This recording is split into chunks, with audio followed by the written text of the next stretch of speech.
Hello and welcome. I know many of you use these videos to help you fall asleep. So before we begin, be sure to like the video and subscribe to the channel. Also comment where you're from and at what time you're watching. Take a moment to get comfortable, relax, and let yourself unwind. I was lying in bed when I found it. My phone was nearly dead, the screen glowing dimly in the darkness of my room. I had been scrolling mindlessly, half asleep, when I opened my music app. That's when I saw it, a playlist I didn't remember making. It was called For You. I frowned. I never named my playlist something so generic. I had always been meticulous about organizing my music, giving each playlist a clear name. Night drive, workout jams, rainy day vibes. But this? I had no memory of it. Curious, I tapped on it. There were exactly 10 songs. The first one made my stomach drop. It was the same song that had played on the radio the day I totaled my car 5 years ago. I hadn't heard it since. The second song was the one my ex-girlfriend and I used to call our song, before she disappeared last year. I sat up, my heart pounding. This is weird. The third song started playing automatically. It was my mother's favorite song, the one played at her funeral. A cold shiver ran down my spine. I turned the volume down and stared at the screen, feeling an overwhelming sense of unease. The playlist seemed too personal, too specific. Who made this? Had I created it and simply forgotten? Maybe I had been drunk, half asleep, or messing around with my phone without realizing it. But that didn't explain the last track. At the bottom of the list was a file, not a song. The title made my breath hitch. Track 10, They're Coming. A recording. I hesitated before tapping it. A deep, distorted voice whispered through the speaker, my own voice. They're coming. I yanked my headphones out and threw my phone onto the bed. My chest felt tight. I could still hear my own voice echoing in my mind, whispering those two words. I hadn't recorded that. I would have remembered. Wouldn't I? I stared at my phone, my breath shallow. The screen dimmed, then went dark. My heart pounded against my ribs as I reached for it with shaky fingers. The battery was almost dead, but that didn't matter. I needed to know where that recording had come from. I tapped the file again. They're coming. The whisper was slow, deliberate. My voice, but not quite.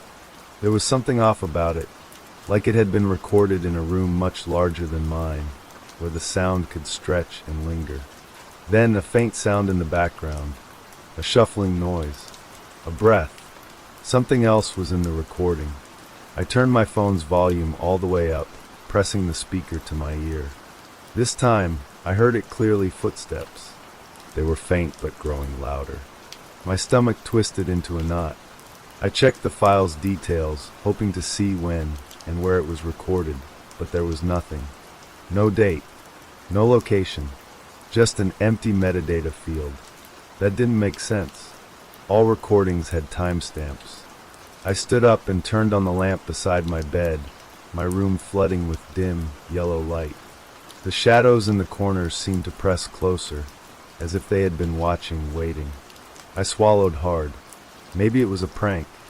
Maybe someone hacked into my account and added the playlist.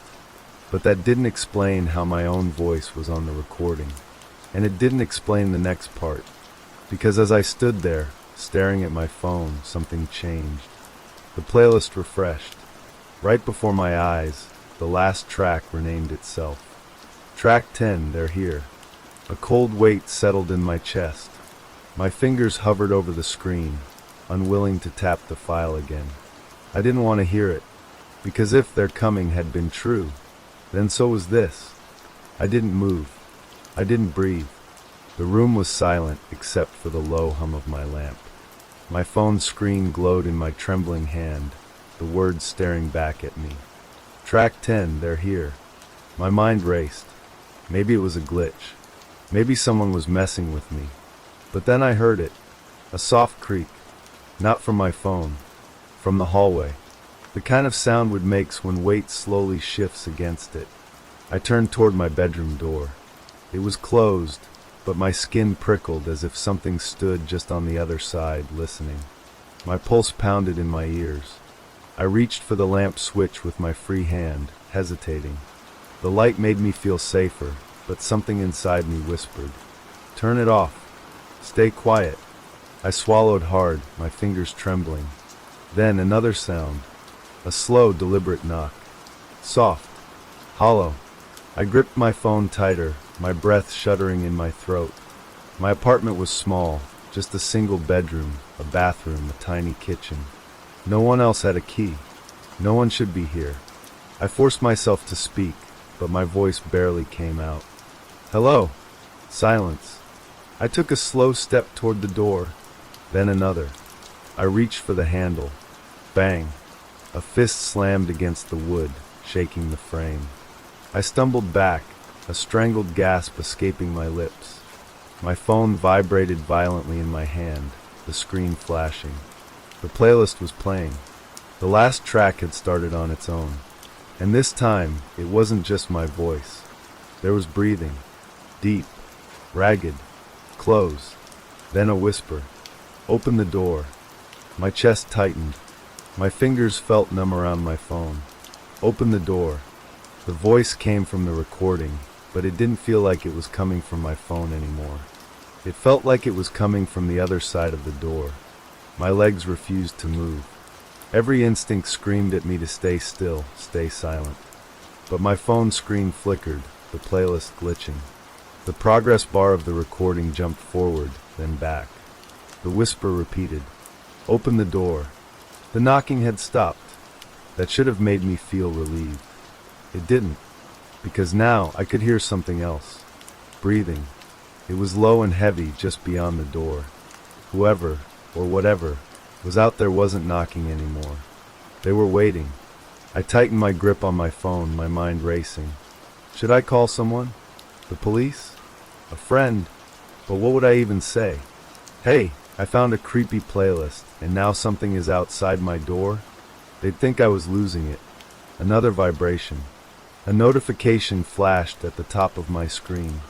New song added to playlist. Don't look. I barely had time to react before my phone's flashlight suddenly switched on, by itself. A bright beam of light hit the bottom of my door. I hadn't touched anything. My fingers weren't even near the screen. My stomach twisted. The light illuminated something on the floor. A shadow, but it wasn't mine. It stretched under the door, long and motionless. Whoever was standing there wasn't moving. They were just waiting. Then, slowly, the shadow moved. It didn't step away. It didn't retreat. It bent, like something was lowering itself to the floor, peering under the door. And that's when I made the mistake. I looked. My body acted before my mind could stop it. My eyes flicked down, following the beam of light from my phone. And I saw it. Not a foot. Not a shoe. An eye. Wide, bloodshot, staring directly at me from the sliver of space beneath the door. The pupil was too large, swallowing almost all of the iris. The sclera was lined with dark veins, pulsing like something inside was alive. I stumbled back, a strangled gasp escaping my throat. My phone slipped from my fingers, landing face up on the floor. The flashlight flickered, casting jagged shadows along the walls. The eye didn't blink. It twitched, jerked. Then it moved, not like a person shifting their head. It slid fast, darting from one side of the door to the other, like it was studying me from every angle, like it was trying to figure out how to get in. My breathing turned shallow. My limbs felt weak. The recording on my phone still played, looping in a whisper. "Don't look! Don't look! Don't look!" I reached down to grab my phone, my fingers brushing the screen. Bang! The door shuddered in its frame. The eye vanished. For a moment, there was silence. Just my ragged breaths, the flicker of the flashlight, the hum of my lamp. Then, the doorknob turned. Not fast. Not a jolt. Slow. Deliberate. The metal clicked as it rotated halfway, then stopped. I stood frozen, my entire body locked in place. My phone vibrated again in my palm. A new notification flashed across the screen. Final track added. Let me in. My throat tightened. The door unlocked. The soft click of the lock sliding open sent a cold shock through my body. I didn't wait. I lunged forward, slamming my palm against the door, forcing it shut just as the handle started to turn. Something pushed back. It wasn't just force, it was wrong. The pressure wasn't steady like a person shoving against the door. It pulsed like something shifting, twisting against the wood, feeling for the weak spots. My breath came in short, sharp gasps. I pressed my full weight against the door, my fingers gripping the handle so hard they ached. Then something tapped, not on the door, on the back of my hand. I recoiled, yanking my hand away. My skin burned where I'd felt the touch, cold, wet, like something had reached through the door. I stumbled backward, my eyes locked on the handle. The metal was slick, gleaming under my phone's flickering light. A dark smear ran down the surface. Not water, something thicker, darker. A shudder racked my spine. My phone vibrated in my hand again, nearly slipping from my damp grip. I glanced down. A new message. No sender. No number. Just 2 words. Look behind. The air left my lungs. My body screamed not to move, not to turn. But I felt it. The shift in the room. The presence. Something was behind me. I couldn't breathe. The room felt smaller, the air thick and pressing against my skin. The weak glow of my phone cast a dim reflection on the window ahead. And that's when I saw it. Not a shape, not a figure, a shadow. It stretched unnaturally tall, its limbs thin and jagged like broken branches. It wasn't standing in the room. It was swaying, watching. A sharp ringing filled my ears. My hands trembled, my legs locked in place.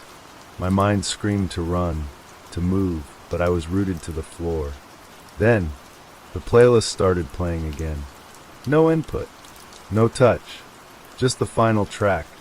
My voice, whispering, "They're coming." I clenched my jaw, fighting the rising panic clawing at my chest. "They're coming." The shadow twitched, and then it moved. Fast. The window shattered as the light died. Darkness swallowed the room.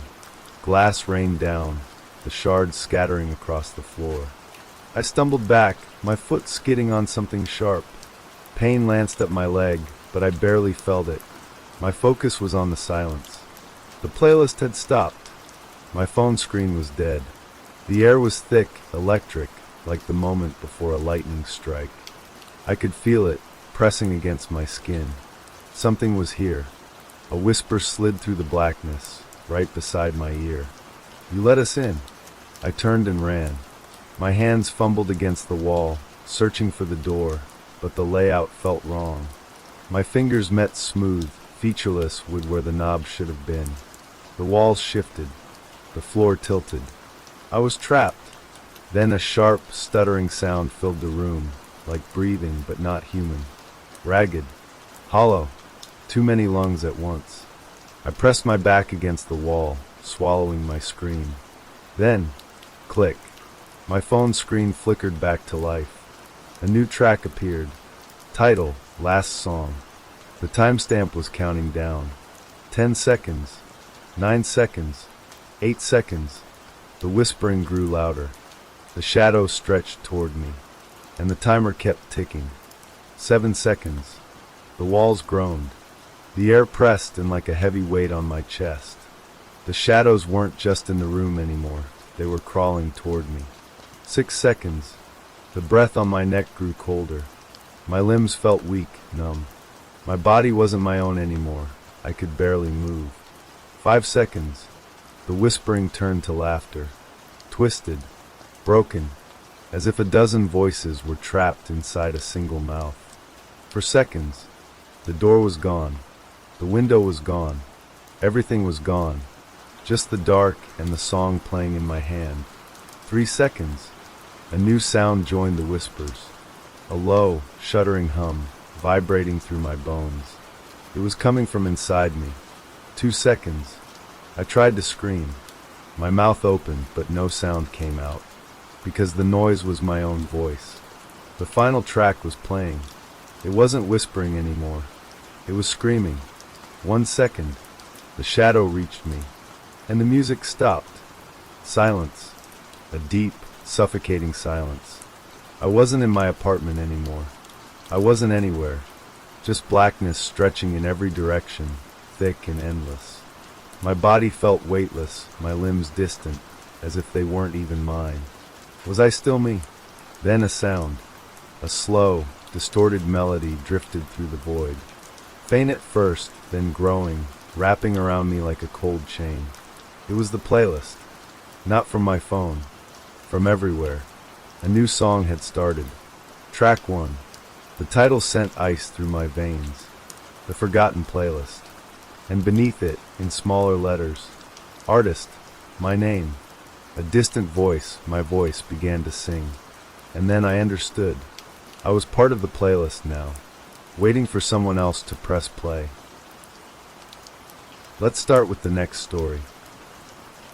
Mia checked her pockets again, but the result was the same. Her phone was gone. She sighed, pushing open the door to her apartment. The evening air had been cold, her fingers numb from searching.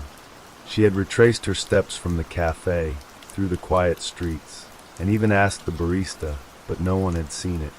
Inside, the apartment was still, the kind of silence that felt too deep, like something waiting. She locked the door behind her and tossed her keys on the counter. I must have left it at work, Mia thought, but she wasn't convinced. The phone was always with her. She remembered checking it right before leaving the cafe. And then nothing, like it had disappeared. Her home phone rang. Mia frowned. No one ever called her landline. She hesitated, then picked it up. Hello. There was breathing on the other end. Soft, shaky. And then, Mia's own voice whispered, "Help me." Mia's breath caught in her throat. She gripped the phone tighter, her fingers trembling. The voice on the other end was hers. Not just similar, identical. Mia said, "Who is this?" Silence. Then a muffled sound like static or movement. The voice came again, weaker this time, almost drowned out by a strange crackling noise. Mia's own voice whispered, "Please help me." A chill ran down her spine. She hung up. Her heart pounded against her ribs as she stared at the phone in her hand. It had to be a prank. A recording? Some kind of app. Maybe someone had found her phone and was messing with her. She took a deep breath and reached for her laptop. "Find my iPhone," she muttered, typing quickly. The page loaded, and her screen displayed a small, blinking dot. Mia's stomach twisted. The phone was inside her apartment. She stood up slowly, glancing around the room. The kitchen light flickered. The hum of the fridge seemed louder than usual. Every shadow felt stretched, watching. The landline rang again. Mia jumped. The sharp sound cut through the silence like a blade. She didn't want to answer, but she couldn't ignore it. Hand shaking, she lifted the receiver. She said, "Hello." This time there was no whisper, no breathing, just her own voice, repeating her last words back to her. She said, "Hello." The voice on the phone echoed, "Hello." She swallowed hard. Mia said, "Who are you?"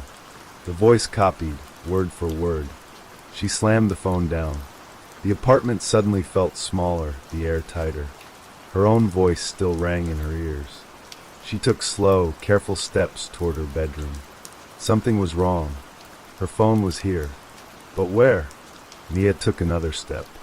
And then, from under her bed, her phone rang. Mia froze. The ringtone echoed through the quiet apartment, muffled, distorted. It was her phone, the same sound she heard every day. But it was coming from under her bed. Her breath turned shallow. She took a slow step forward, then another. The floor creaked beneath her weight.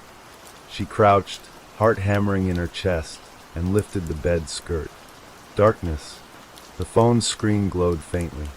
It lay face up, nestled in the shadows, vibrating against the wooden floor. Mia's stomach twisted. How had it gotten there?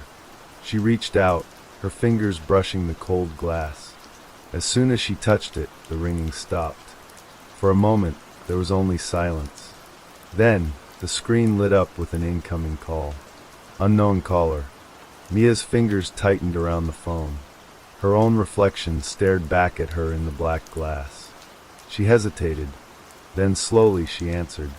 She whispered, "Hello." A pause. Then, static. It crackled and hissed in her ear, deep and distant, like a radio signal barely coming through. Then, underneath the static, a voice, her voice. But it wasn't an echo this time. It was shaking. Desperate. Mia's voice on the other end gasped. "Mia, you have to run." A shiver ran down her spine. She whispered, "Who are you?" The voice trembled. "It's me. It's you." The static grew louder, distorting the words. Mia pulled the phone away from her ear, her pulse hammering. The voice on the phone choked out. "They know you found it. They're coming." Mia's breath hitched. She whispered, "Who?" The answer was almost lost in the static. But she heard it. "The ones who took me." The call cut off. Mia stared at the screen, her own reflection warped by the dim light. The silence in her apartment felt heavier now, thick, suffocating. Then, a soft creak. From the hallway. Someone else was here. Mia's grip tightened around the phone. The apartment was silent again, but she could feel it. Something had changed. The air felt heavier, charged with something unseen. The creak had come from the hallway, just beyond her bedroom door. She turned her head slowly. The door was open. She knew for a fact she had closed it. A chill crawled down her spine. She rose to her feet, trying to stay as quiet as possible. Her legs felt weak, her breath shallow. Then her phone buzzed again. She flinched, glancing down. Unknown caller. Her stomach twisted.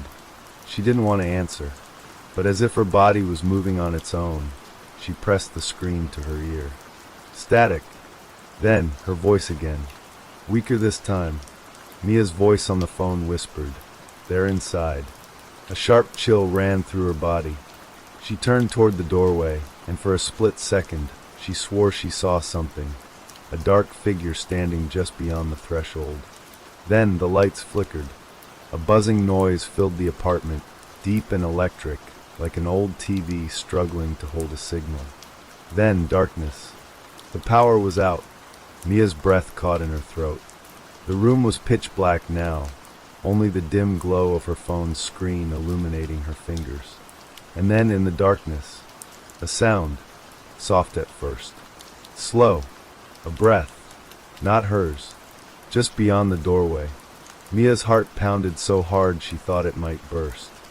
She gripped the phone tightly, backing away until her legs hit the edge of the bed. Then, her phone screen changed. A recording began playing. She didn't press anything. It was just playing on its own. The audio crackled, and then she heard it. Footsteps. They weren't coming from the phone. They were coming from the hallway. Getting closer. Mia's phone shook in her hand. The recording continued, and suddenly, she heard her own voice, whispering in a broken, shaking breath. "They're right behind you." Mia's entire body locked up. The voice on the phone had whispered the words, "They're right behind you." Her breath hitched. She couldn't turn around. She wouldn't. Every nerve in her body screamed for her to run, to throw herself out of the room, out of the apartment, anywhere but here. But she couldn't move. Something was behind her. She could feel it. A presence, heavy, suffocating, looming just over her shoulder. Then a breath, hot and slow against the back of her neck. Mia squeezed her eyes shut. Her fingers clenched around her phone so tightly she thought it might shatter. Then a voice. Not hers. Not human. It rasped against her ear. "We found you." Mia screamed. She launched forward, tumbling onto the floor. Her phone clattered out of her hands, skidding across the wood. She scrambled toward it, fingers shaking as she grabbed it and turned on the flashlight. The light cut through the darkness, but the room was empty. Nothing was there. No shadow. No figure. Just her own panicked reflection staring back at her in the mirror across the room. Mia's breath came in ragged gasps. Her mind whirled, unable to process what had just happened. Then her phone buzzed again. A new message. Her stomach twisted. She didn't want to look, but her thumb moved on its own, tapping the notification. The text was from her own number, and it contained a single image. Mia's hands trembled as she opened it. The picture was dark and grainy, but she could make it out immediately. It was a photo of her bedroom, taken from the doorway. Mia's breath caught in her throat. She whipped her head toward the door. It was still open. She wasn't alone. Mia's pulse pounded in her ears. The air in her apartment felt thick, pressing against her chest, making it hard to breathe. She gripped the phone with clammy fingers, staring at the photo on the screen. A picture of her own bedroom, taken from the doorway. The realization hit her like ice water. Someone had been standing there, watching her. Her phone vibrated again. Another message. Mia swallowed hard and forced herself to look. Don't turn around. She couldn't help it. Her body betrayed her, her head jerking toward the bedroom door. The hallway outside was empty. Or was it? The shadows seemed darker than before, stretching unnaturally along the walls. The air buzzed with something unseen, something wrong. Her phone screen dimmed, and for a split second, she saw her reflection staring back at her in the black glass. But her reflection wasn't moving. Mia froze. Her own face, pale, wide-eyed, staring, was still locked in place, looking straight ahead. But she had turned away. Her reflection wasn't following her. A cold, creeping horror spread through her veins. Then, ever so slowly, the reflection smiled. Mia choked on a gasp. Her phone slipped from her hands, hitting the floor with a dull thud. The screen flickered, more messages flooded in. One after another. Help me. Let me out. They're coming for you too. Run. Her stomach twisted into knots. Her reflection still hadn't moved. Then, the overhead light flickered. For a split second, the room went dark. And in that moment, she heard something move. Not a creak. Not a breath. A shuffle. Right behind her. Mia dove for the phone, gripping it with shaking hands. The screen blinked back to life, a new call. Her own name. Her own number. The ringing cut through the silence. Mia hesitated. Then, with a trembling finger, she pressed accept. She lifted the phone to her ear. At first, silence. Then, her own voice. Mia, it whispered. They're already inside. Mia's breath hitched. The voice on the phone, her voice, was too close, too real. Like she was standing right next to herself. She spun around, heart hammering, but the room was empty. The only thing out of place was her mirror across the room. Her reflection was still smiling. Mia clutched the phone tighter. Her voice on the other end trembled. Mia, you have to listen to me. Get out. Mia's knees locked. Her throat felt too dry to swallow. What is this? Who are you? She croaked. There was a pause. Then the voice whispered. I'm you. The real you. And they don't want you to leave.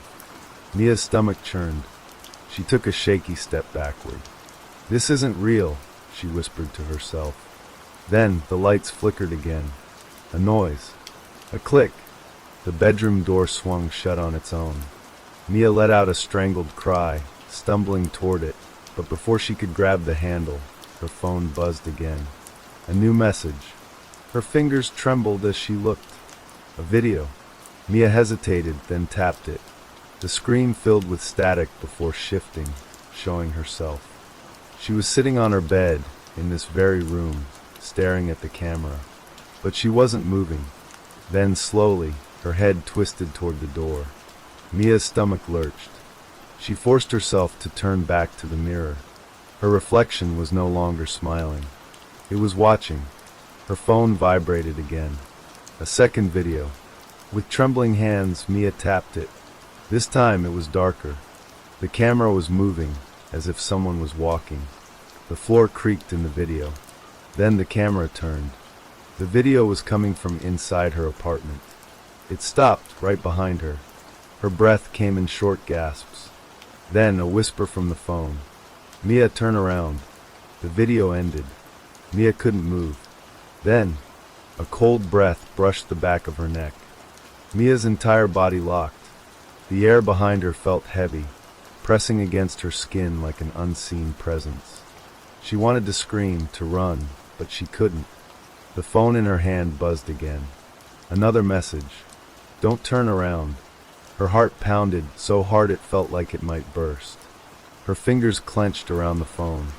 A soft creak sounded from behind her, floorboards shifting under weight that wasn't hers. There was something there. Her reflection in the mirror wasn't moving anymore.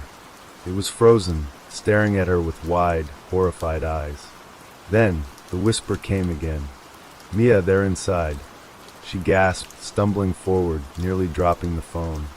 The lights flickered violently, plunging the room into darkness between flashes. In one of those flashes, she saw it. A shape standing in the mirror.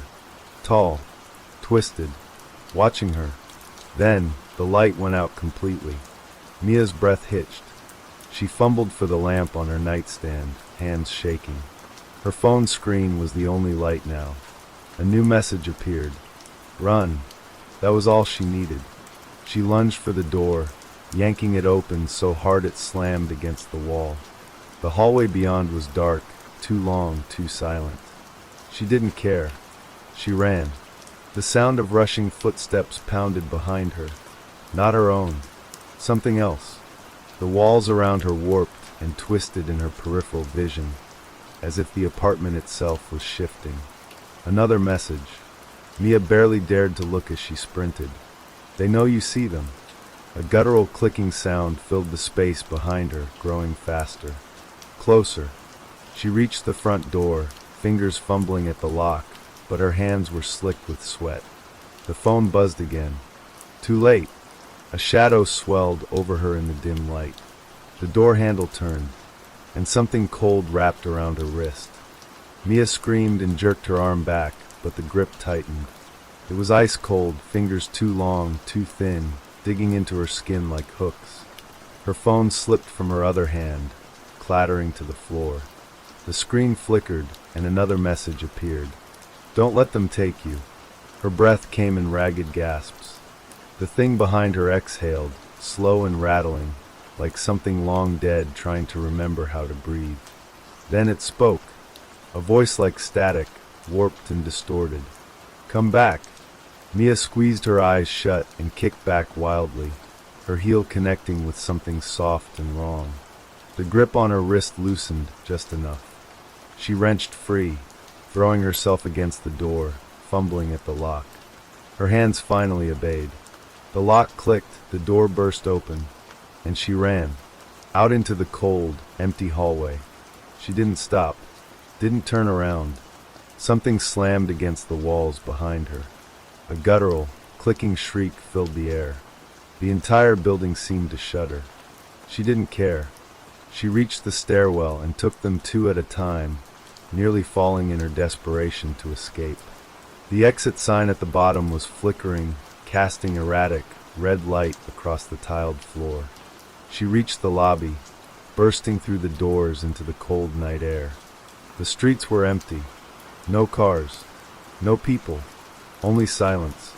Her breath formed uneven clouds in the cold air. She turned, expecting to see something standing in the apartment doorway. Watching.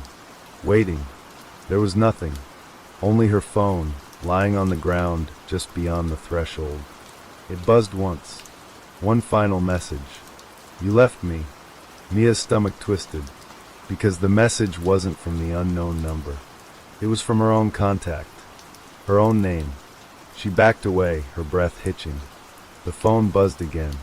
Another message. "You shouldn't have run." Then, the street lights went out. Darkness swallowed everything, and something moved in it.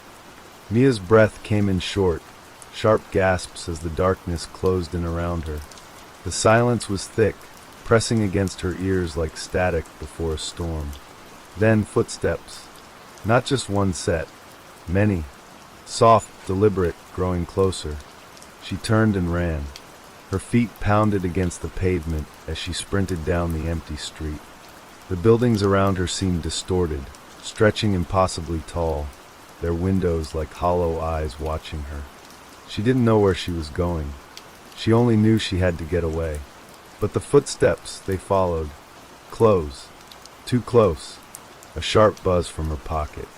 Her phone. Wait, when did she pick it up? She didn't remember. Her fingers trembled as she pulled it out. The screen flickered, struggling against the darkness, displaying a single notification. Incoming call. The number was blank. The answer button pulsed. Mia didn't want to. She couldn't. But something deep inside her whispered, "You have to." Her thumb moved on its own. She pressed accept, and slowly, hesitantly, she raised the phone to her ear. At first, nothing. Only silence. Then, her own voice. But it wasn't speaking. It was sobbing. Ragged, broken gasps. A sound of pure, suffocating terror. "Mia," the whisper sent ice down her spine. "You left me. You left me there." Her chest tightened. "Who are you?" Mia whispered. The voice on the other end took a shuddering breath. Then, in a voice barely above a whisper, "I'm you." Mia's stomach dropped. The streetlights flickered violently, struggling against the overwhelming dark. Shadows slithered along the pavement, reaching for her feet. She stumbled back, her pulse hammering. The voice on the phone spoke again. "They found me. They took me. And now they're coming for you." A wave of cold air rushed past her, like breath on the back of her neck. Mia turned. They were here, and they had been waiting. Mia's grip on her phone tightened as the air around her grew thick, suffocating. Shadows coiled at the edges of her vision, creeping closer with every flicker of the dim streetlights. Her own voice, trembling on the other end of the call, whispered again. "Run." Mia didn't hesitate. She bolted forward, her legs burning as she tore down the empty street. The world around her warped, twisting like reflections in shattered glass. The buildings stretched, the sky darkened, and the road beneath her feet seemed to lengthen endlessly. She turned a corner and froze. There, at the end of the alley, was herself, standing in the middle of the street, staring. Her reflection, or was it something else, looked drained, hollow. Her eyes were sunken, lips cracked. She was clutching a phone to her ear, just like Mia was. "Please," the other Mia whispered. "Help me." Mia took a shaky step back. "This isn't real. This isn't real." Then movement. From behind her reflection, dark figures slithered into view. Not quite human, not quite shadow. They moved unnaturally, their limbs too long, their heads tilting at impossible angles. Their eyes, pitch-black voids, locked onto Mia, and they began to crawl toward her. Mia turned and sprinted. The call was still connected. Her own voice was whispering, growing more frantic. "You can't run forever." Mia shook her head. No, I can get away. I can make it." But the street twisted before her eyes, looping back into itself. No matter where she turned, she always ended up right back here. Back to the alley. Back to them. The figures loomed closer. Their fingers twitched, reaching. And her reflection, the other Mia, just stood there, tears streaming down her pale face. "You have to take my place," she whispered. Mia shook her head violently. "No, I'm not you. I'm not." Her reflection lunged, and everything went black. Mia's world was swallowed by darkness.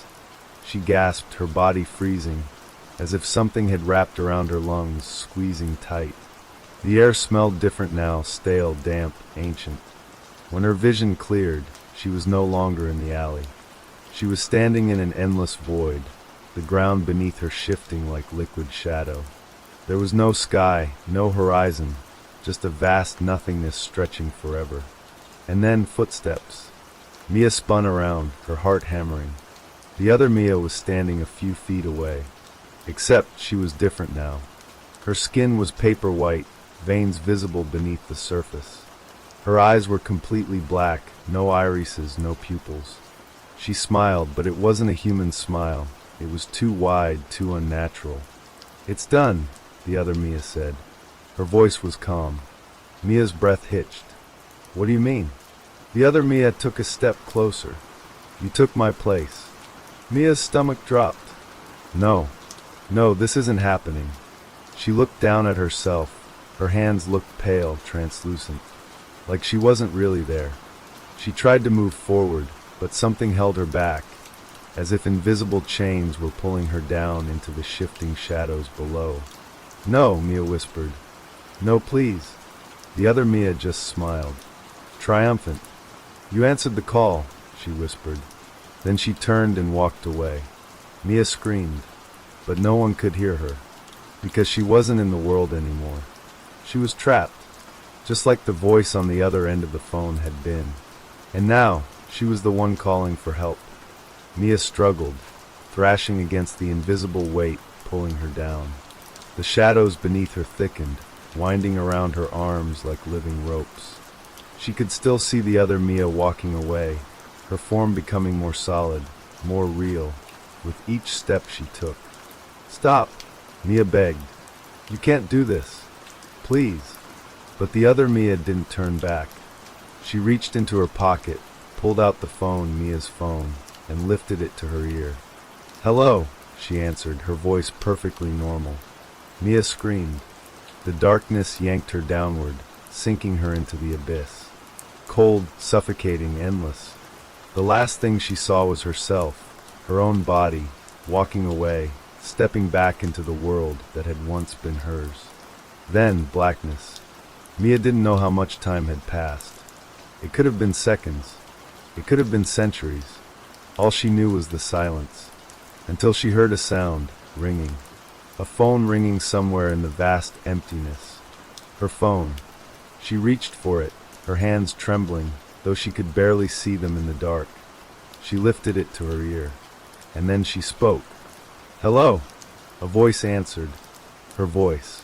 "Please," the voice begged. "Please, you have to help me. I'm trapped." Mia's breath caught in her throat. It was happening again. Just like before. Just like always. The call had to be answered. The cycle had to continue. She opened her mouth to speak. But this time, she wasn't the one asking for help. She was the one who would take the next place. Mia closed her eyes, gripping the phone so tightly that her fingers ached. The voice on the other end, the new Mia, the one who had taken her place, was still pleading. "Please, I don't know what's happening. I think I lost my phone, and now I'm getting calls from it. I don't understand. You have to help me." Mia's throat felt tight. She remembered those words. The fear, the desperation. She had said them herself, when she was still real. But now she understood. There was no escape. Just as she had unknowingly answered the call before, the new Mia had done the same. And now, the cycle would start again. Mia breathed in, feeling the void press against her, wrapping around her like a second skin. Her lips parted, and she spoke the words she had once feared the most. "They're coming." The call ended, and in the silence, the phone in her hand began to ring again. This time, waiting for the next answer. Let's start with the next story. Emma woke up with a strange feeling in her chest. A quiet kind of excitement, the kind she had felt every year since she was a child. Today was special. Today was her birthday. She sat up in bed, rubbing the sleep from her eyes. Sunlight streamed through the curtains, casting a soft glow on her room. She reached for her phone, expecting a flood of messages. Her mom, her best friend, maybe even a call from her boss. But the screen was blank. No notifications. Her stomach twisted. Maybe the messages just hadn't come through yet. She refreshed her inbox. Nothing. Frowning, she got out of bed and walked into the kitchen. The smell of coffee filled the air. Her roommate, Laura, was sitting at the table, scrolling through her phone. This is it, Emma thought. She's pretending she forgot, but there's probably a cake in the fridge. Emma smiled and leaned against the counter. Morning, she said. Laura barely looked up. Morning. Emma waited, expecting the grin, the sudden, "Oh my God, happy birthday." But Laura just took a sip of her coffee and went back to scrolling. Emma's smile wavered. "You sleep okay?" Laura asked. "Yeah, fine." She waited again, but Laura didn't say anything else. No knowing smile, no hint that she was holding back a surprise. Emma's fingers curled against the counter. Maybe she really forgot. Her heart sank a little, but it was fine. Her parents wouldn't forget. She sat down at the table and unlocked her phone again. She sent a quick text to her mom. Morning. The little delivered sign popped up. No dots appeared. No immediate response. Emma chewed the inside of her cheek. Maybe her mom was busy. Maybe her dad was planning something. Maybe she was overthinking this. "You doing anything today?" Laura asked, breaking the silence. Emma hesitated. No plans yet." Laura nodded and stood up. "Well, I gotta run. Work stuff. See you later." Emma watched as she grabbed her bag and left without another word. "No, have a great day." "No, want to grab dinner later?" Emma sat in silence. Her phone remained still. No calls. No texts. Something wasn't right. She opened Facebook and searched for her profile. The birthday notification should have been there, at the top of the page. A little balloon icon. People posting on her wall. There was nothing. Her name was there. Her photos, her posts. But no birthday reminder. Her skin prickled. She scrolled through her old posts, looking for last year's celebration. It should have been there, the dinner with her family, the cake, the gifts. But as she scrolled, her breath caught in her throat. It was gone. There was no post, no photos, no record of her birthday at all. Emma's fingers trembled as she tried to remember. Had she even celebrated last year? She knew she had. There was cake. She was sure of it, but now the memory felt thin. She quickly dialed her mom's number. The phone rang once, twice. Then her mother picked up. "Hello." Emma exhaled in relief. "Hey, Mom." "Oh, hi, sweetie. Is everything okay?" Emma's heartbeat slowed a little. "Yeah, I just wanted to say good morning." There was a pause. "That's sweet of you." Emma hesitated, waiting. But her mother didn't say it. She didn't say happy birthday. Emma swallowed. "Hey, do you know what today is?" Another pause. "Tuesday." Emma forced a laugh. "Yeah, but, it's my birthday." Silence. Then her mother let out a small, confused laugh. "What?" "No, honey, your birthday isn't until when is it again?" Emma's blood went cold. "Mom, it's today, March 14th. Her mother was quiet. "That's not right," she said. "Your birthday isn't in March." Emma's hands shook. "Mom, what are you talking about?" "You gave birth to me on this day." Her mother hesitated. "Are you sure?" Emma felt something twist deep inside her. She had never been more sure of anything in her life. But her mother sounded uncertain, as if she truly didn't remember. "Mom, what's my birthday?" Emma whispered. There was a long, awful pause. Then her mother said, in a voice barely above a whisper, "I don't know." Emma's phone slipped from her fingers and hit the table with a dull thud. She stared at it, heart hammering. Something was very, very wrong. Emma sat frozen, her mother's words ringing in her ears. "I don't know." How could she not know? Her own daughter's birthday. Emma picked up the phone with shaking hands. "Mom, are you joking?" Her mother sighed, sounding uneasy. "Sweetie, are you feeling okay? Maybe you're confused." Emma's breath hitched. She was confused? "Mom, stop. You've always remembered my birthday. You always baked me that chocolate cake with the little strawberries on top." "You." "I don't remember that," her mother interrupted, her voice firm. "I don't remember any of that." Emma's stomach twisted painfully. "This isn't happening." Her father's voice came on the line. "Emma, what's wrong?" She clung to the phone, desperate. "Dad, tell Mom she's wrong. Tell her my birthday is today."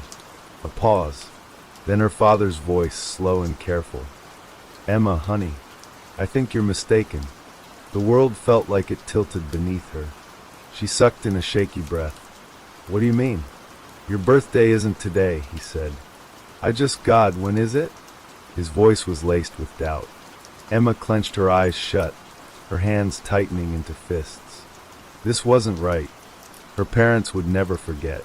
Unless, the thought came unbidden, a creeping whisper in the back of her mind. Unless something was changing, unless something was erasing her. Emma slammed the phone down, cutting off their voices. Her heart pounded against her ribs. She needed to see herself. She ran to the bathroom and flicked on the light. Her reflection stared back at her. But something was off. She leaned in. Her face looked wrong.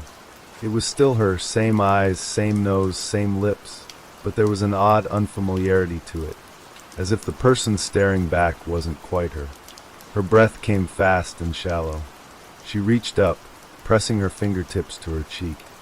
The reflection mimicked her perfectly, but the longer she stared, the more detached she felt, like she was looking at a picture of someone she used to know. She gripped the edges of the sink, trying to steady herself. "Get a grip. You're overreacting." But was she? Her parents had forgotten her birthday. Her best friend hadn't remembered. And now, even her own face felt unfamiliar. Emma turned and rushed back to her phone. She scrolled through her contacts, searching for someone, anyone, who would remember. She called her best friend, Natalie. The line rang. Once. Twice. Then, "Hello." Emma exhaled in relief. "Nat. Oh my God, I need to talk to you." "Hey, who is this?" Emma's stomach plummeted. Her throat went dry. "What?" "Nat, it's me." "Emma." Silence.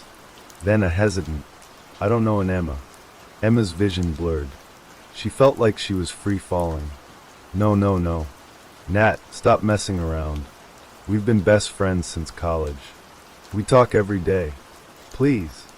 "I think you have the wrong number," Natalie said quickly. "Sorry." The line went dead.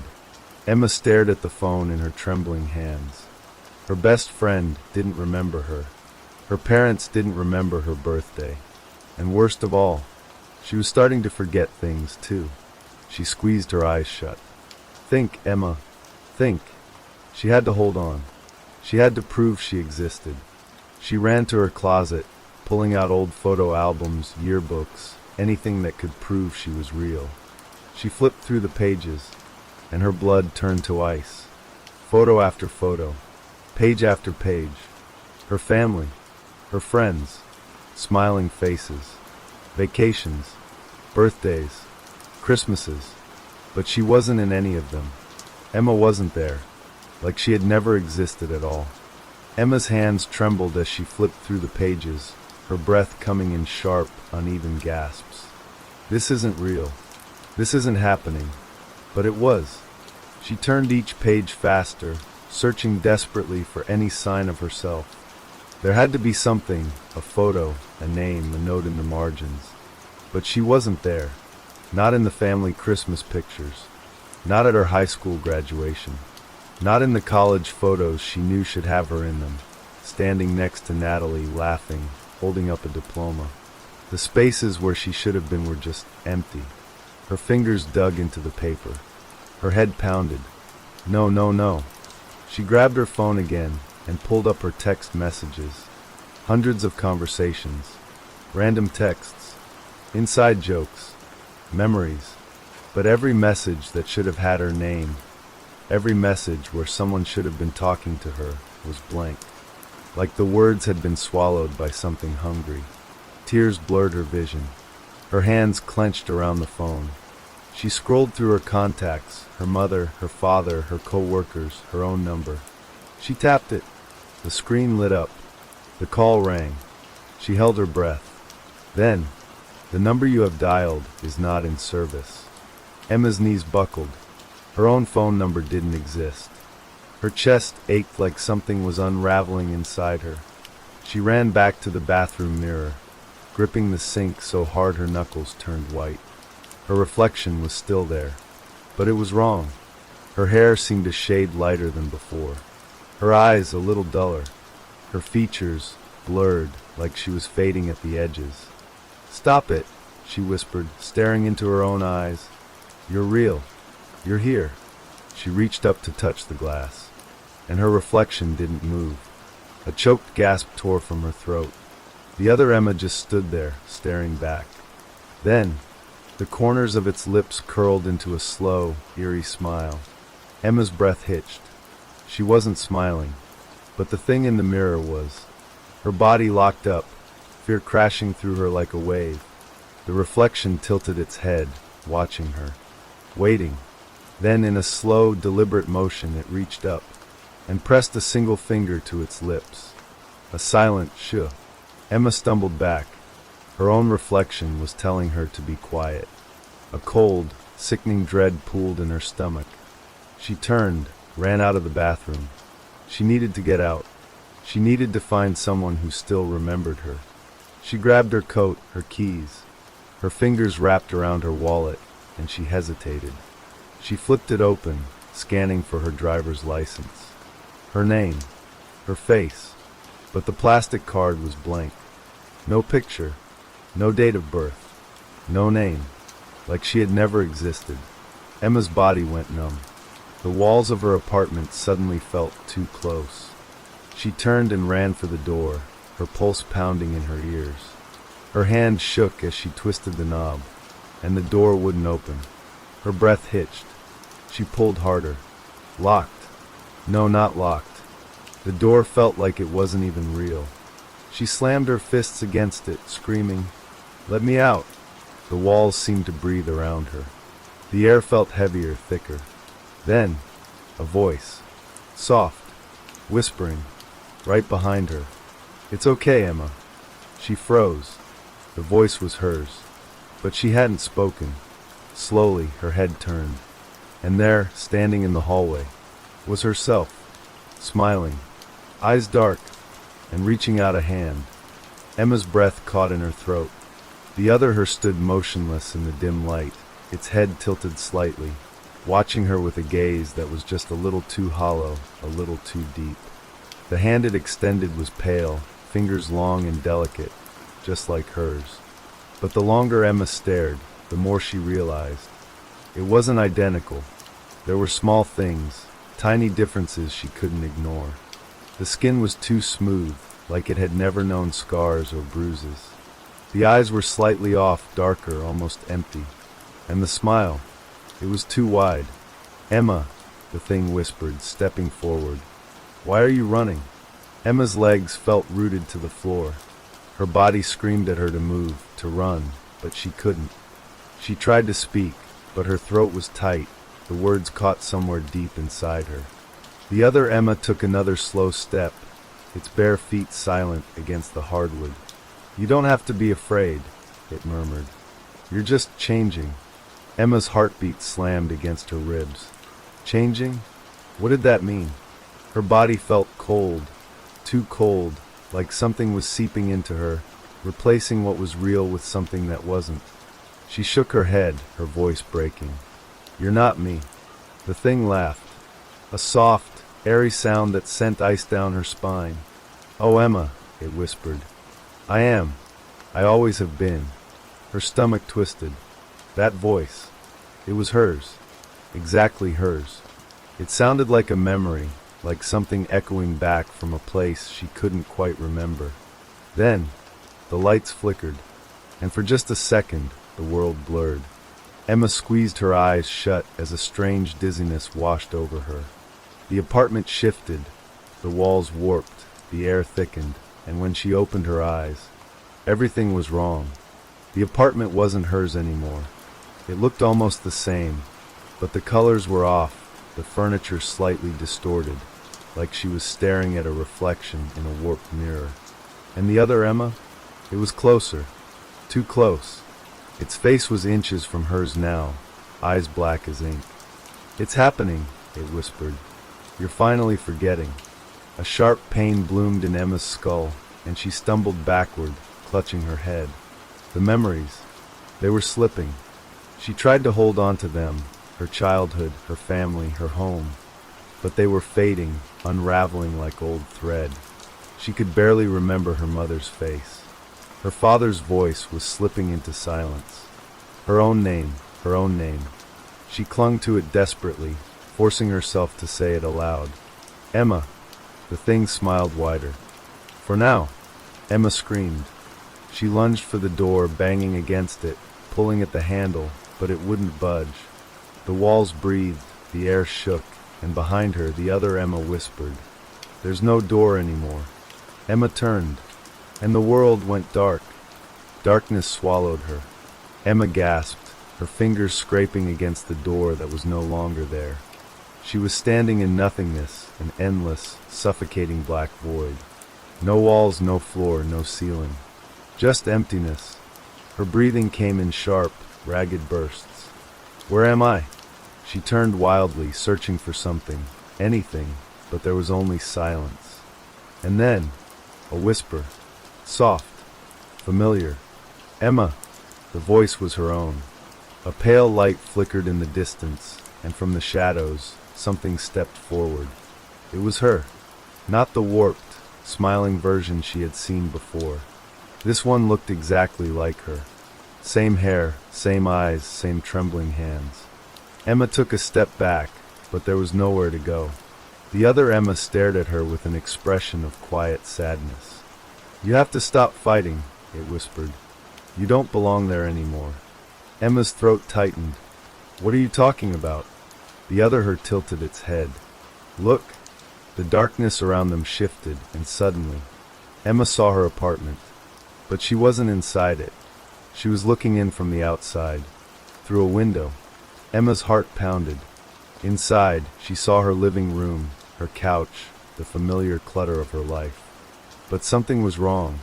Someone was sitting there. A woman. She looked like Emma, but not quite. Her hair was the same. Her face nearly identical. But there was something off, something just a little too smooth, too perfect. And then, Emma realized, it was her replacement, the new Emma, the one that had taken her place. Emma pressed her hands to the window, her breath fogging up the glass. "No," she whispered. "That's my life." Inside, the new Emma picked up a cup of coffee, took a slow sip, and smiled. A smile too wide. A smile that didn't belong to her. Emma pounded against the glass. "Get out! That's my life. That's me." But the woman inside didn't hear her. She just continued existing, taking over, living, erasing Emma as if she had never been there at all. Emma screamed. The other Emma, the one in the void with her, sighed. "You're forgetting," it murmured. "It's already happening." Emma felt something slipping inside her. A name. Her name. What was it again? She squeezed her eyes shut. She had to remember. She had to. But it was fading, like a candle burning out, like a voice swallowed by silence. She tried to say it, to whisper it, to hold on to it, but all that escaped her lips was nothing, just a breath, just an empty, vanishing sound. And then, the window went black, and Emma was no more. There was nothing left. No sound, no light, no Emma, just silence. And then, a knock at the door. Soft, almost hesitant. Inside the apartment, the new Emma looked up from her book. The knock came again. She frowned, setting the book down. "Who could that be?" she murmured to herself. She stood, walking to the door. A strange sense of unease prickled at her skin. Her fingers hovered over the handle. Something about this felt wrong. The knock came one more time, sharp, insistent. She took a breath and opened the door. Nothing was there. Just the hallway. Empty. She exhaled, shaking her head. Weird. She started to close the door. But then, a whisper. So soft. Right behind her. "That's my life."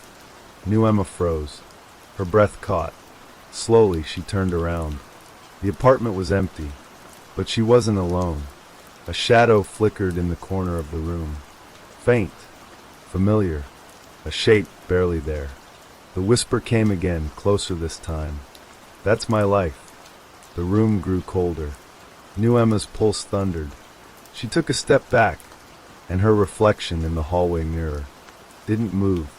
It stared at her, expressionless, empty, and then ever so slowly, it smiled, the same too wide, unnatural smile. New Emma couldn't move. She could only watch, as her reflection stepped forward, out of the mirror, toward her. The lights flickered, the walls shuddered, and then, darkness. The next morning the sun rose. The city moved on, and in the quiet apartment, a woman sat at the table, drinking coffee. She looked like Emma, but her reflection did not match, and somewhere deep in the void, a voice whispered, faint, forgotten, "That's my life." And then, nothing. Let's start with the next story. It was a quiet night, the kind of night where the streets are almost empty, and the only sound that fills the air is the soft rustling of leaves and the occasional distant car passing by. Perfect for a jog.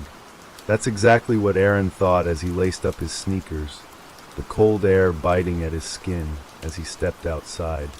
The neighborhood looked peaceful, almost sleepy. The streetlights cast pools of yellow light along the pavement, but beyond that, the shadows seemed deep, swallowing anything that dared to enter. It was a routine for Aaron. He jogged late at night to clear his mind, to let the rhythm of his steps calm his racing thoughts. Aaron took off down the sidewalk, the steady thump of his feet echoing in the otherwise silent night. His breath came out in visible puffs, fading quickly into the night air. He liked the stillness, the feeling of being alone, with no one around to disturb his thoughts. There was something freeing about it, something that made him feel as if the world was his for the taking. He turned onto a street lined with tall trees, their branches stretching above him like skeletal arms. The wind picked up a little, shaking the branches, and the leaves scattered across the ground, rustling as they passed by him. Everything felt peaceful, but that feeling didn't last. Aaron's pace was steady, and he didn't notice at first, but after a few minutes, something caught his attention. A sound. Footsteps. At first, he thought it was just his imagination, the wind playing tricks on him, but the sound grew louder. There was definitely someone behind him.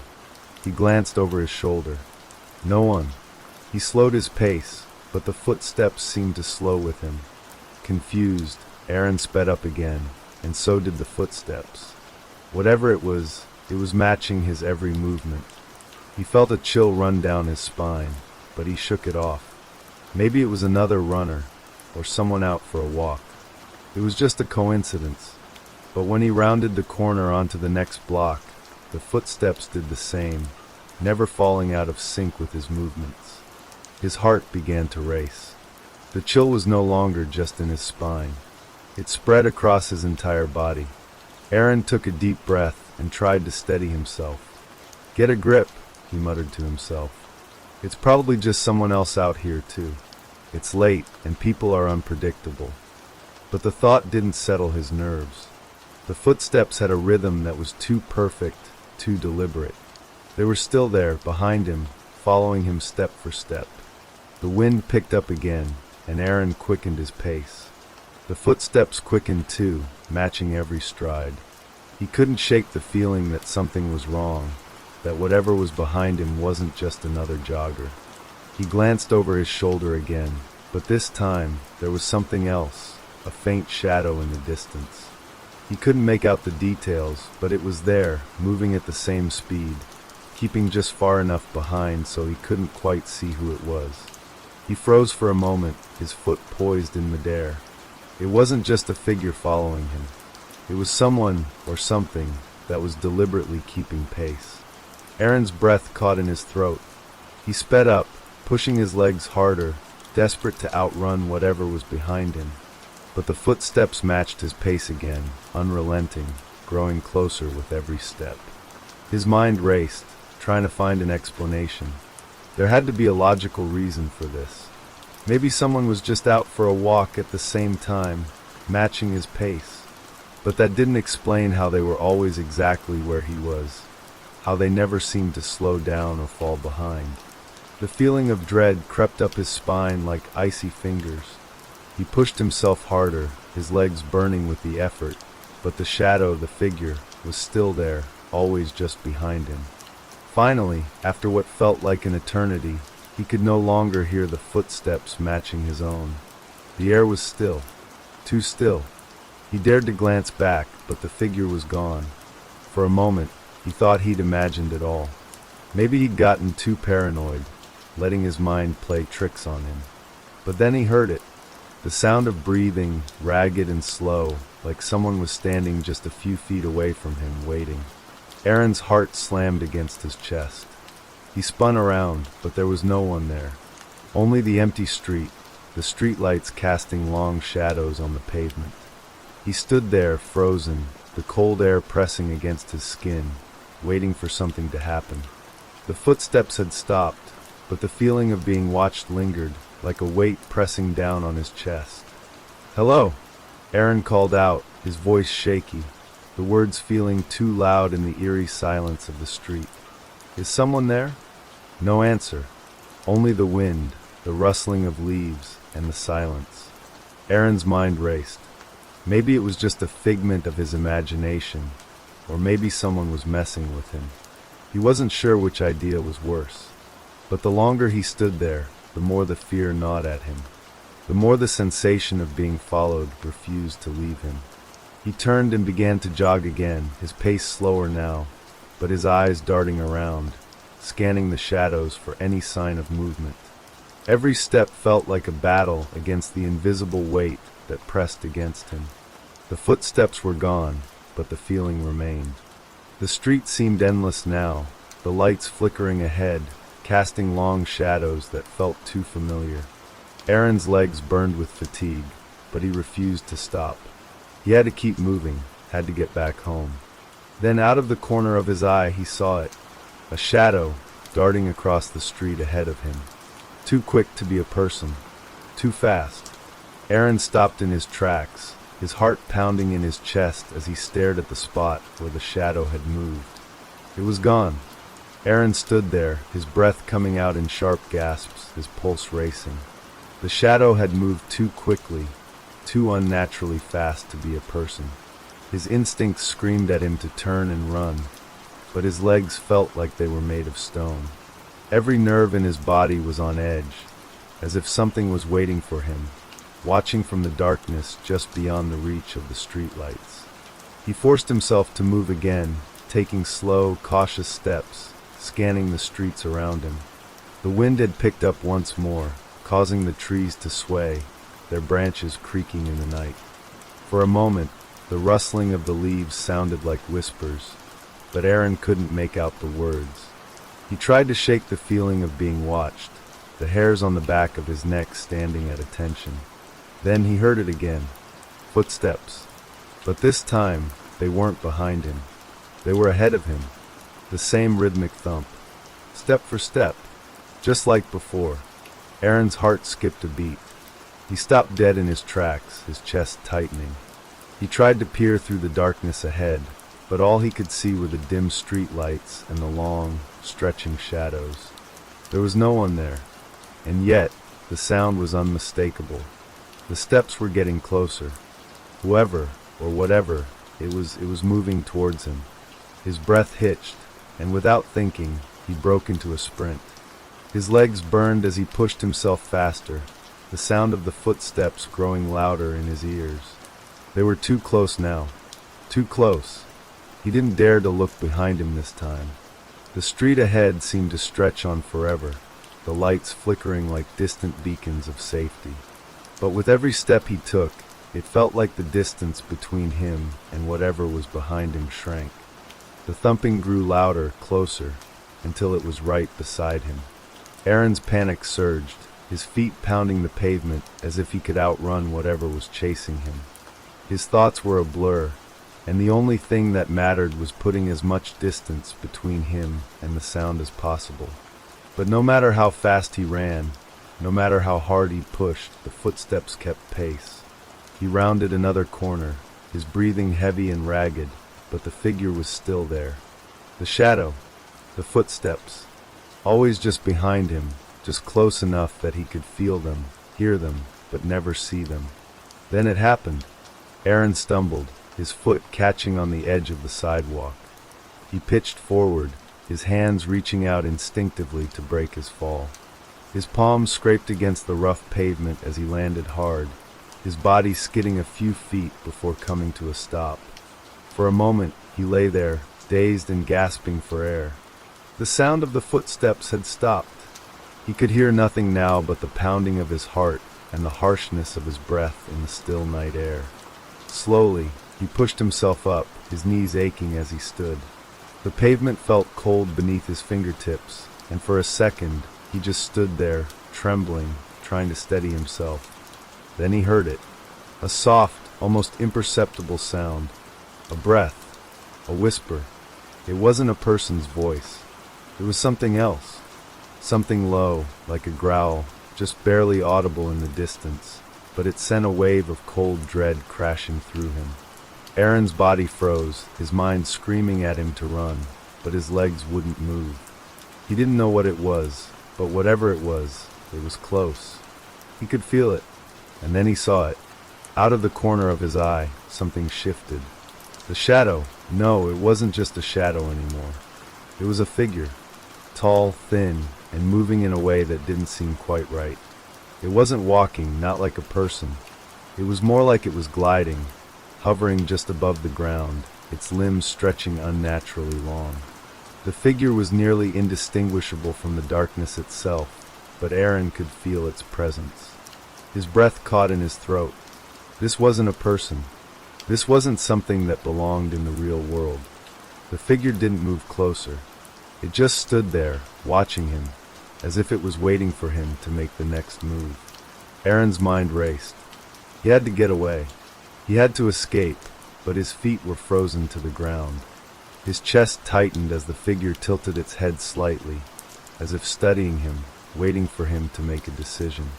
The air around him felt thick, heavy, as if the very night itself was pressing in on him.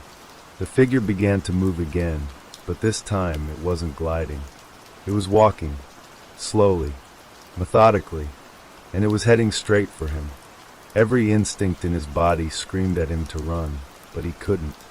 His body wouldn't obey him, his legs shaking beneath him. The figure's slow, deliberate steps grew louder with each passing second, until they filled his entire world. It wasn't just the sound of footsteps anymore. It was something else, something deeper. The ground beneath him seemed to vibrate with each step the figure took, like it was shaking the very earth around him. Aaron couldn't breathe. His heart hammered in his chest, pounding like a drum in his ears. The figure was only a few feet away now. He could see it clearly, its pale, hollow face staring at him with wide, unblinking eyes.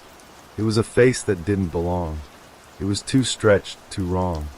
The eyes were dark, empty voids, as if they had swallowed up all light, all color. Its mouth twisted into a twisted, jagged grin, revealing rows of sharp, needle-like teeth that seemed to gleam in the dim light. Aaron took a step back, but the figure mirrored his movement, stepping forward with an eerie slowness, its smile widening with each passing second. Aaron's pulse thundered in his ears as the figure drew closer. He could feel the coldness emanating from it, a bone-chilling presence that seemed to seep into his very skin. The air felt thick with something dark and unnatural. Every step he took back, the figure matched it, never breaking its slow, deliberate approach. His legs were still frozen, locked in place by fear. His breath came out in short, sharp bursts, but no matter how hard he tried to steady himself, the terror that gripped him wouldn't loosen. He could see the jagged grin on the creature's face now, stretching wider, its mouth opening just enough to show those glistening, needle-sharp teeth. The smile was not one of amusement, but of hunger, of something far darker. What are you?" Aaron managed to croak, his voice barely more than a whisper. The figure didn't respond. It simply tilted its head to the side, its movements eerily fluid, like it was studying him. watching him. Its eyes, those endless, empty eyes, seemed to pull at him, drawing him in, but Aaron resisted. He knew if he looked too long, if he let himself be swallowed by those eyes, he might never escape. It took another step closer, and Aaron could feel his heart threatening to burst from his chest. His entire body was screaming for him to run, but his legs refused to obey. The figure was almost within arm's reach now, and then, as if sensing his helplessness, the creature's grin stretched even wider. "Run," it whispered, its voice like dry leaves scraping against stone. The word cut through the fear like a knife. It was a command, not a suggestion, and somehow, Aaron found himself able to move. His legs finally responded, and with a strangled cry, he pushed himself into a sprint. His feet pounded against the pavement as he ran, faster than he ever had before. He didn't dare look behind him, but the thumping of footsteps, its footsteps, echoed in his ears, always just a fraction of a second behind him. No matter how fast he ran, no matter how desperately he tried to escape, it was there. Right there. His mind screamed at him to turn, to see where it was, but he kept his gaze fixed ahead. The world around him blurred as he ran, the street lights flickering, the houses on either side of the street nothing but dark shapes. The air felt oppressive, heavy, and for a moment, he thought he saw shadows darting in the corners of his vision. His chest burned with every breath, but he couldn't stop. Not now. Not with that thing so close behind him. He turned a corner, nearly slipping on the wet ground, but he didn't slow down. His legs moved on their own, pumping faster and faster, as if his body knew that this was a race for his life.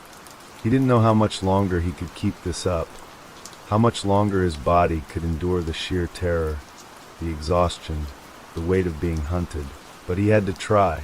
He had to escape. As he rounded another corner, he spotted a house up ahead. It was an old, dilapidated building, with the faintest glimmer of light seeping through the curtains of a second-floor window. The house was close. Maybe he could make it there. But when he looked back, he saw it. The figure. It wasn't running anymore. It was standing in the middle of the street, watching him. The smile had returned, that same wide, jagged grin that sent a chill down his spine. Its eyes were locked on him, and even from this distance, he could feel their pull. He could feel the darkness in them, the void that seemed to swallow everything it looked at. Aaron's blood ran cold. He couldn't keep going like this. He couldn't keep running. He had to stop. He had to face it. But the thought of turning around, of facing that thing, it was unthinkable. It was like stepping straight into the mouth of a nightmare. But the house, maybe that was his only chance. He pushed himself harder, feeling the burn in his legs, the ache in his chest. His mind was a blur of fear, but his instincts told him to keep moving. He didn't care what he had to do. He had to reach that house. The door. The window. Anything. It wasn't until he was almost at the doorstep that he heard it again. A whisper. Soft. Slippery. Don't think you can escape. It was close. Too close. The hairs on the back of his neck stood up as a chill ran down his spine. The voice was behind him, just like the footsteps. It was as if the figure had found a way to speak directly into his mind, bypassing his ears altogether. His hand reached for the door, but as his fingers brushed against the cold metal of the doorknob, a noise made him freeze. It wasn't just footsteps. It was breathing, heavy labored breathing right behind him. He spun around, his eyes wild, but when he turned, there was nothing there. Nothing but the empty street, the faint outline of the dark figure still standing, watching him from the far side of the road. It hadn't moved. It hadn't even blinked. Aaron's breath hitched, his chest heaving. His mind was spiraling into a panic, but something deep inside him told him that he needed to keep moving, that he couldn't stop now. With a trembling hand, he twisted the doorknob and pushed the door open, stumbling inside. The house was cold, silent, but there was something in the air, something unsettling, like the place was holding its breath. Aaron stepped in, his eyes scanning the room. It was dark inside, but there was a faint glow coming from an old lamp in the corner, casting long shadows across the walls. The room felt ancient, like it hadn't been lived in for years. The door slammed shut behind him with a deafening bang. Aaron jumped, spinning around, but when he looked, there was no one there. No figure. He was alone. Or so he thought. Aaron's heart was still pounding in his chest, the fear like a thick fog clouding his thoughts. He stood frozen, his back pressed against the door, his breath coming in shallow gasps. The house was eerily quiet, so quiet it felt as if the walls themselves were holding their breath. He tried to gather his bearings, to make sense of what had just happened. His mind raced with questions, but there was no room for answers. What was that thing? Why couldn't he escape it? The light from the lamp flickered, and Aaron's gaze snapped to it, his muscles tensing in anticipation. The shadows in the corners of the room seemed to grow longer, stretching out as if they were alive, reaching toward him. He took a hesitant step forward, the creaking floorboards beneath his feet making him flinch. The room felt wrong, like it wasn't just abandoned, but waiting for something. For someone. Aaron's eyes darted across the space, searching for anything that might explain the strange atmosphere. There was a large staircase to his left, leading up to the second floor. The wooden banister was old and worn, and the air smelled musty, like the place hadn't been touched in years. But something caught his attention, a movement in the corner of his eye. He turned sharply, his heart leaping into his throat. It was nothing, just the shadows, but they were thick, like they were closing in around him. He took another step toward the staircase, trying to ignore the gnawing fear in his gut. The house was suffocating. Every step he took felt heavier, like something was pressing against him. He had to keep moving. He reached the bottom of the stairs, his hand gripping the banister. He didn't want to go up there. Not really. But the darkness behind him, the thing outside, was far worse. It had followed him, and no matter how fast he ran, no matter where he went, it was always there. The stairs creaked under his weight as he ascended, each step echoing through the silence of the house. The higher he climbed, the more oppressive the air became, as if the house itself was closing in on him. When he reached the top, he paused, scanning the hallway ahead. It was long and narrow, stretching into the darkness. At the far end, a door stood slightly ajar, its edges outlined in the faint light from below. Something about that door unsettled him. It looked like it shouldn't be open. It looked like it had been waiting for him to arrive. With a shudder, Aaron forced himself to move toward it, his feet dragging on the old wooden floor. As he walked, he couldn't shake the feeling that he was being watched. Every step felt like an eternity, the silence pressing against him like a weight. He reached the door, his hand shaking as he pushed it open. Inside, the room was dark, but there was something familiar about it. The faint smell of dust and old wood filled the air, and in the corner, a rocking chair sat, its motion slow and deliberate. It was empty, but as he stepped further into the room, a cold chill washed over him. He turned toward the corner where the chair sat, and there, in the corner of his eye, he saw it. A shadow, moving in the darkness. It was shaped like a figure, but it was wrong, contorted, twisted, as if it didn't belong. He froze. The air in the room seemed to thicken, and the shadow grew, stretching out toward him. Its form was jagged, like it was breaking free from the confines of the dark. It was coming for him, and just like that, Aaron knew. The figure wasn't just behind him, it was everywhere. Suddenly, the chair began to rock faster, creaking loudly as if some invisible force was pushing it. The sound echoed through the room, bouncing off the walls, until it was the only thing Aaron could hear. He stumbled backward, his feet tangling in the old carpet. The shadow was closer now, and he could feel its presence pressing against him. It was no longer a vague figure in the corner. It was in the room, right there, moving toward him with slow, deliberate steps. He turned and ran, but the hallway stretched out before him like a never-ending tunnel. The walls seemed to close in, and every step he took only seemed to make the distance longer. And then in the distance he heard it, the sound of footsteps. Not his own, but someone else's. Someone or something was coming. It was closer now. The figure in the dark. It was chasing him just like before. No matter how fast he ran, it was always there, just behind him, its breath hot on his neck. He could hear the rasping sound, like something dragging itself through the air. He could almost feel its fingers brushing against his back. He didn't know how much longer he could keep running. The hallway seemed to stretch out infinitely, the walls narrowing, the air thickening. Panic surged in his chest. He could see the stairs ahead, the way out. But just as he reached them, the door slammed shut with a deafening crash. The room at the top of the stairs had swallowed him whole. Aaron's breath caught in his throat, his hands trembling as he reached for the door, but it wouldn't budge. No matter how hard he pulled, no matter how much he pushed, the door remained locked tight. And then behind him he heard it, a soft whisper, barely audible. "Stay with me." Aaron spun around, but the room was empty. The shadow was gone, but the whisper remained. And then, the door to the room at the end of the hall creaked open by itself. Aaron didn't hesitate. He ran toward it. He had no choice. Aaron's feet moved before his mind could catch up with them, his body reacting out of pure instinct. The door at the end of the hallway stood wide open, beckoning him into the darkness beyond. It wasn't a choice anymore. He wasn't in control.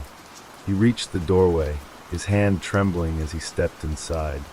The air inside the room was even colder than the hallway, a biting chill that seemed to sink straight into his bones.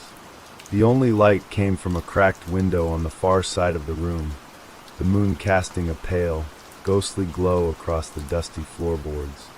The room was small, filled with old furniture covered in sheets, unseen, like forgotten relics of a time long past. But it wasn't the furniture that caught his attention. It was the large mirror against the far wall. The mirror was cracked, the glass splintered in jagged lines, but despite its damage, it held an unsettling reflection. The image staring back at Aaron was his own, but not quite. It was distorted, twisted, the features on his face shifting and warping, like something from a nightmare. He stepped closer, entranced by the reflection. His heart pounded faster, each beat like a drum in his chest. And then he saw it. Behind him, just over his shoulder in the reflection, a figure stood. It was tall, impossibly tall, with limbs that seemed to stretch and bend in unnatural ways. The face was a blur, a shadow, but there was something wrong about it, something that made Aaron's stomach twist in terror. He spun around, but the room was empty. Panic surged inside him, choking him. He turned back to the mirror. The figure was still there, closer now. It hadn't moved, but it was closer, almost touching him. He could feel its presence, even though it wasn't physically there. He could feel it, its eyes on him, its cold breath against his neck. He backed away from the mirror, but as he did, his foot hit something on the floor. It was a small, silver key, worn and old, the edges rusted and chipped. Aaron hesitated, his mind racing. Was this a sign? Was this the key to escape? Or was it just another trick? He picked it up, his fingers cold against the metal. The weight of it felt strangely significant, like it held the answer to everything. Without thinking, he turned and made his way toward the door. The key felt like a lifeline, even though it didn't make any sense. He had to leave. He had to get out of the house, away from the shadow that pursued him, the whispers that filled the air, the relentless pressure that seemed to close in from every direction. He reached the door, his heart hammering in his chest, and inserted the key into the lock. Click. The sound of the lock turning was like a small victory. He pushed the door open and stepped back into the hallway. The air here felt different, lighter, but still oppressive. The oppressive weight that had followed him since the moment he entered the house wasn't gone. It was still there, just lurking beneath the surface, waiting to strike. Aaron moved quickly, his legs shaking with exhaustion, his chest tight from the terror that had been building for hours. He needed to escape, but as he moved down the hallway, The door to the room at the end of the hall slammed shut with a deafening bang, and the lights flickered, plunging him into darkness. He froze, panic creeping up his spine like icy fingers. The shadow. It was here. And just like that, he heard it. The sound of footsteps behind him, dragging, heavy and slow. Each step was like a pulse in the stillness, louder than the last. He turned quickly, but there was nothing there. Nothing but the hallway stretching ahead, the shadows creeping along the walls like they were alive, closing in. The footsteps continued, growing closer, echoing through the empty house. Aaron's breath was ragged now, his eyes darting around, searching for an escape, for anything that would give him a way out of this nightmare. But the more he searched, the more the hallway seemed to stretch out before him, an endless maze that kept him trapped. He ran. He didn't care where he was going. All that mattered was putting as much distance between himself and whatever was following him. He could hear the footsteps now, louder, faster, as if the thing behind him was closing the gap, gaining on him with every stride. But then suddenly the house seemed to shift. The walls pressed in tighter, the floorboards creaking under the weight of something massive. It was like the house itself was alive, pushing him towards something he didn't want to see. His breath came in sharp gasps as he ran faster, the fear gripping him like a vice. The footsteps were right behind him now. He could feel the presence, like something was reaching for him, something with long fingers, ready to grab him and drag him back into the darkness. Just when he thought he couldn't take another step, he saw it. The front door. It was open.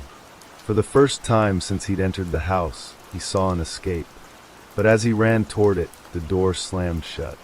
The sound was deafening. He stopped dead in his tracks, his pulse racing. It was too late. The shadow had him now. Aaron stood there, frozen in place, as the door slammed shut with a bone-rattling thud. His breath caught in his throat, and every ounce of fear that had been building inside him rushed to the surface in a wave of panic. The cold, oppressive atmosphere of the house pressed in on him from every side, and for a moment, he didn't know if he was still in control of his own body. The footsteps stopped. He turned slowly, dreading what he might see. In the corner of his vision, a flicker of movement caught his eye. Something long and dark, shadowy tendrils slithered along the floor, creeping toward him. He could hear them, dragging across the wooden floor like claws scraping against stone, and then the unmistakable sound of something heavy and slow moving toward him. It wasn't just a shadow. No, it was much worse than that. It was alive. His heart pounded in his chest as he stumbled backward. There was nowhere to go, no way to escape. The hallway felt endless now, stretching far beyond his reach. The walls seemed to press in on him, forcing him forward toward the thing that was coming. The air grew thicker, heavier, almost suffocating. His mind raced as he struggled to think of something, anything that could save him. The door was locked. The house had trapped him. He could feel the presence of the thing closing in, surrounding him, and he knew there was no escape. The footsteps came closer. Aaron turned back to the door, gripping the handle in desperation. His fingers fumbled, but it was no use. It was locked, and he was trapped inside. There was no way out. "Please," he whispered, his voice barely a breath, choked with fear. Then, just as quickly as it had started, the house fell silent. He didn't dare move.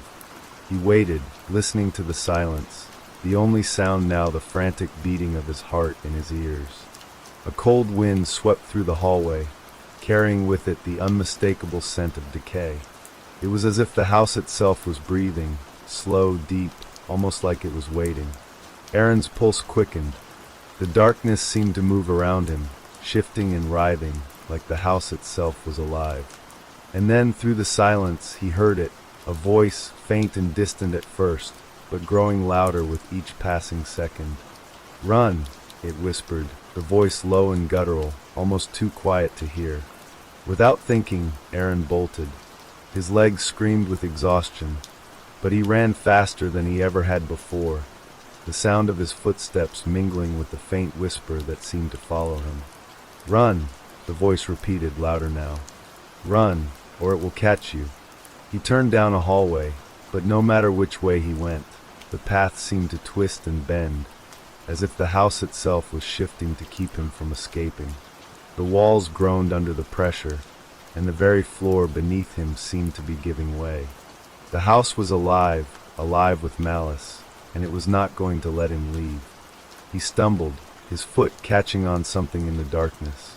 He fell hard, his hands scraping against the cold floor. Blood dripped from his palms as he pushed himself up, but the pain was nothing compared to the fear that surged through him. The shadow was close now. He could feel it, just behind him, reaching for him, its long, twisted fingers brushing against his back. "No," he whispered, his voice breaking. He couldn't stop now. He had to keep running, had to get out, had to. And then, as if on cue, the whisper came again, this time louder, closer, as though it was right next to him, in his ear. "Run or die." The words cut through him like a blade. He ran, faster this time, his heart pounding in his chest. He didn't know where he was going, didn't care. All that mattered was getting away from whatever it was that was hunting him. Then finally he saw it, the front door. It stood there, wide open, like a beacon of light in the midst of the darkness. Aaron's breath caught in his throat as he raced toward it, his body on autopilot, fueled only by fear. He reached for the door, his fingers brushing against the cool metal of the handle. Just as he grabbed it, something heavy slammed into his back. He was thrown forward, crashing into the door with a violent force. He screamed, but the sound was muffled by the weight pressing down on him. He could feel the cold, the darkness, the thing that had been following him. His hand scrabbled against the door, trying to turn the handle, but it wouldn't budge. The shadow, whatever it was, held him there trapped. He could feel it now, its icy fingers wrapping around his throat, choking him, and for a moment, everything went black. Aaron woke up in his bed. He gasped, his chest heaving as he sat up, drenched in sweat. His heart was still racing, and for a moment he thought he was still trapped in the house, still running, still being hunted. But the room was quiet, normal. The night was still. But then he noticed something that made his blood run cold. The silver key was sitting on his bedside table. Let's start with the next story. Lena sat in the dim light of her apartment, scrolling absent-mindedly through her phone. It was late, the kind of hour when the world outside her window seemed quiet, almost unnervingly still. The only sound was the soft hum of her refrigerator in the kitchen and the occasional distant honk of a car on the street. She'd just finished a long day at work, and the idea of falling asleep was comforting, but her mind wasn't quite ready to rest yet. It rarely ever was. Her thumb moved lazily over the screen, flipping through her social media feed. Photos, status updates, cat memes, just the usual distractions. She wasn't particularly close to anyone on her friends list, but it had always been enough to make her feel like she was part of something. Still, she had never expected much from it. Nothing worth thinking too hard about. As she neared the bottom of her feed, something caught her eye, a friend request. The name attached to it was unfamiliar, Evelyn Hayes. Lena raised an eyebrow. She didn't recognize the name, and a quick glance at her profile picture confirmed it. A face she had never seen before, a woman with dark, hollow eyes and a sad, almost melancholic smile. Lena hesitated for a moment, her finger hovering over the accept button. "Do I know her?" she thought. There was something about the profile that seemed off. The woman's face was the only thing visible in the profile picture. No background, no friends, no posts. Just an empty profile. But as Lena scrolled down, the unease in her chest began to grow. The timeline of photos was filled with images of Lena, of her captured from angles she didn't recognize. There was one from the coffee shop near her work, taken at a time when she could have sworn no one was watching her. Another from the grocery store, where she had just picked up some eggs and was making her way through the aisles. One of her walking down the street, her head slightly tilted as if she were lost in thought. None of these photos were public, at least as far as she could remember. Lena's stomach twisted as her eyes scanned the captions beneath each photo. Each one, eerie in its simplicity, was written as if they were coming from the perspective of someone who had been watching her all along. "I've been watching. You look so pretty today. I always see you here, but you never see me." The photos, the captions, it all seemed impossible. How could someone have these pictures? She never posted them. They weren't the kind of photos she shared online. And yet, there they were, scattered across a stranger's profile. Lena's heart rate quickened. Her thumb hovered over the accept button again. She almost pressed it, but something in the pit of her stomach told her to be careful. She pulled her hand away and stared at the screen, a growing sense of dread creeping over her. The more she looked at the profile, the more unsettling it became. The photos were taken with such precision, like they had been captured from the perfect angles, as if someone had been following her, watching her every move. Her fingers shook as she opened the message inbox from this Evelyn Hayes. The first message was simple. "I see you." Lena's throat tightened. Who is this? What do they want? Her mind raced. There had to be some explanation. Maybe it was a mistake. Maybe someone was just playing a sick joke. But what if it wasn't? What if there was someone out there who had been watching her all this time? The next message came through, even before she could formulate a response. "I know where you live. I know your favorite spots. I'm always close by. Don't you feel it?" Lena recoiled, staring at the words on the screen. The message felt suffocating, like the air had suddenly thickened around her. She could almost hear the voice behind the words, a voice that sent chills down her spine. She felt as though she was being watched right then, in her very own apartment. She needed to block this person.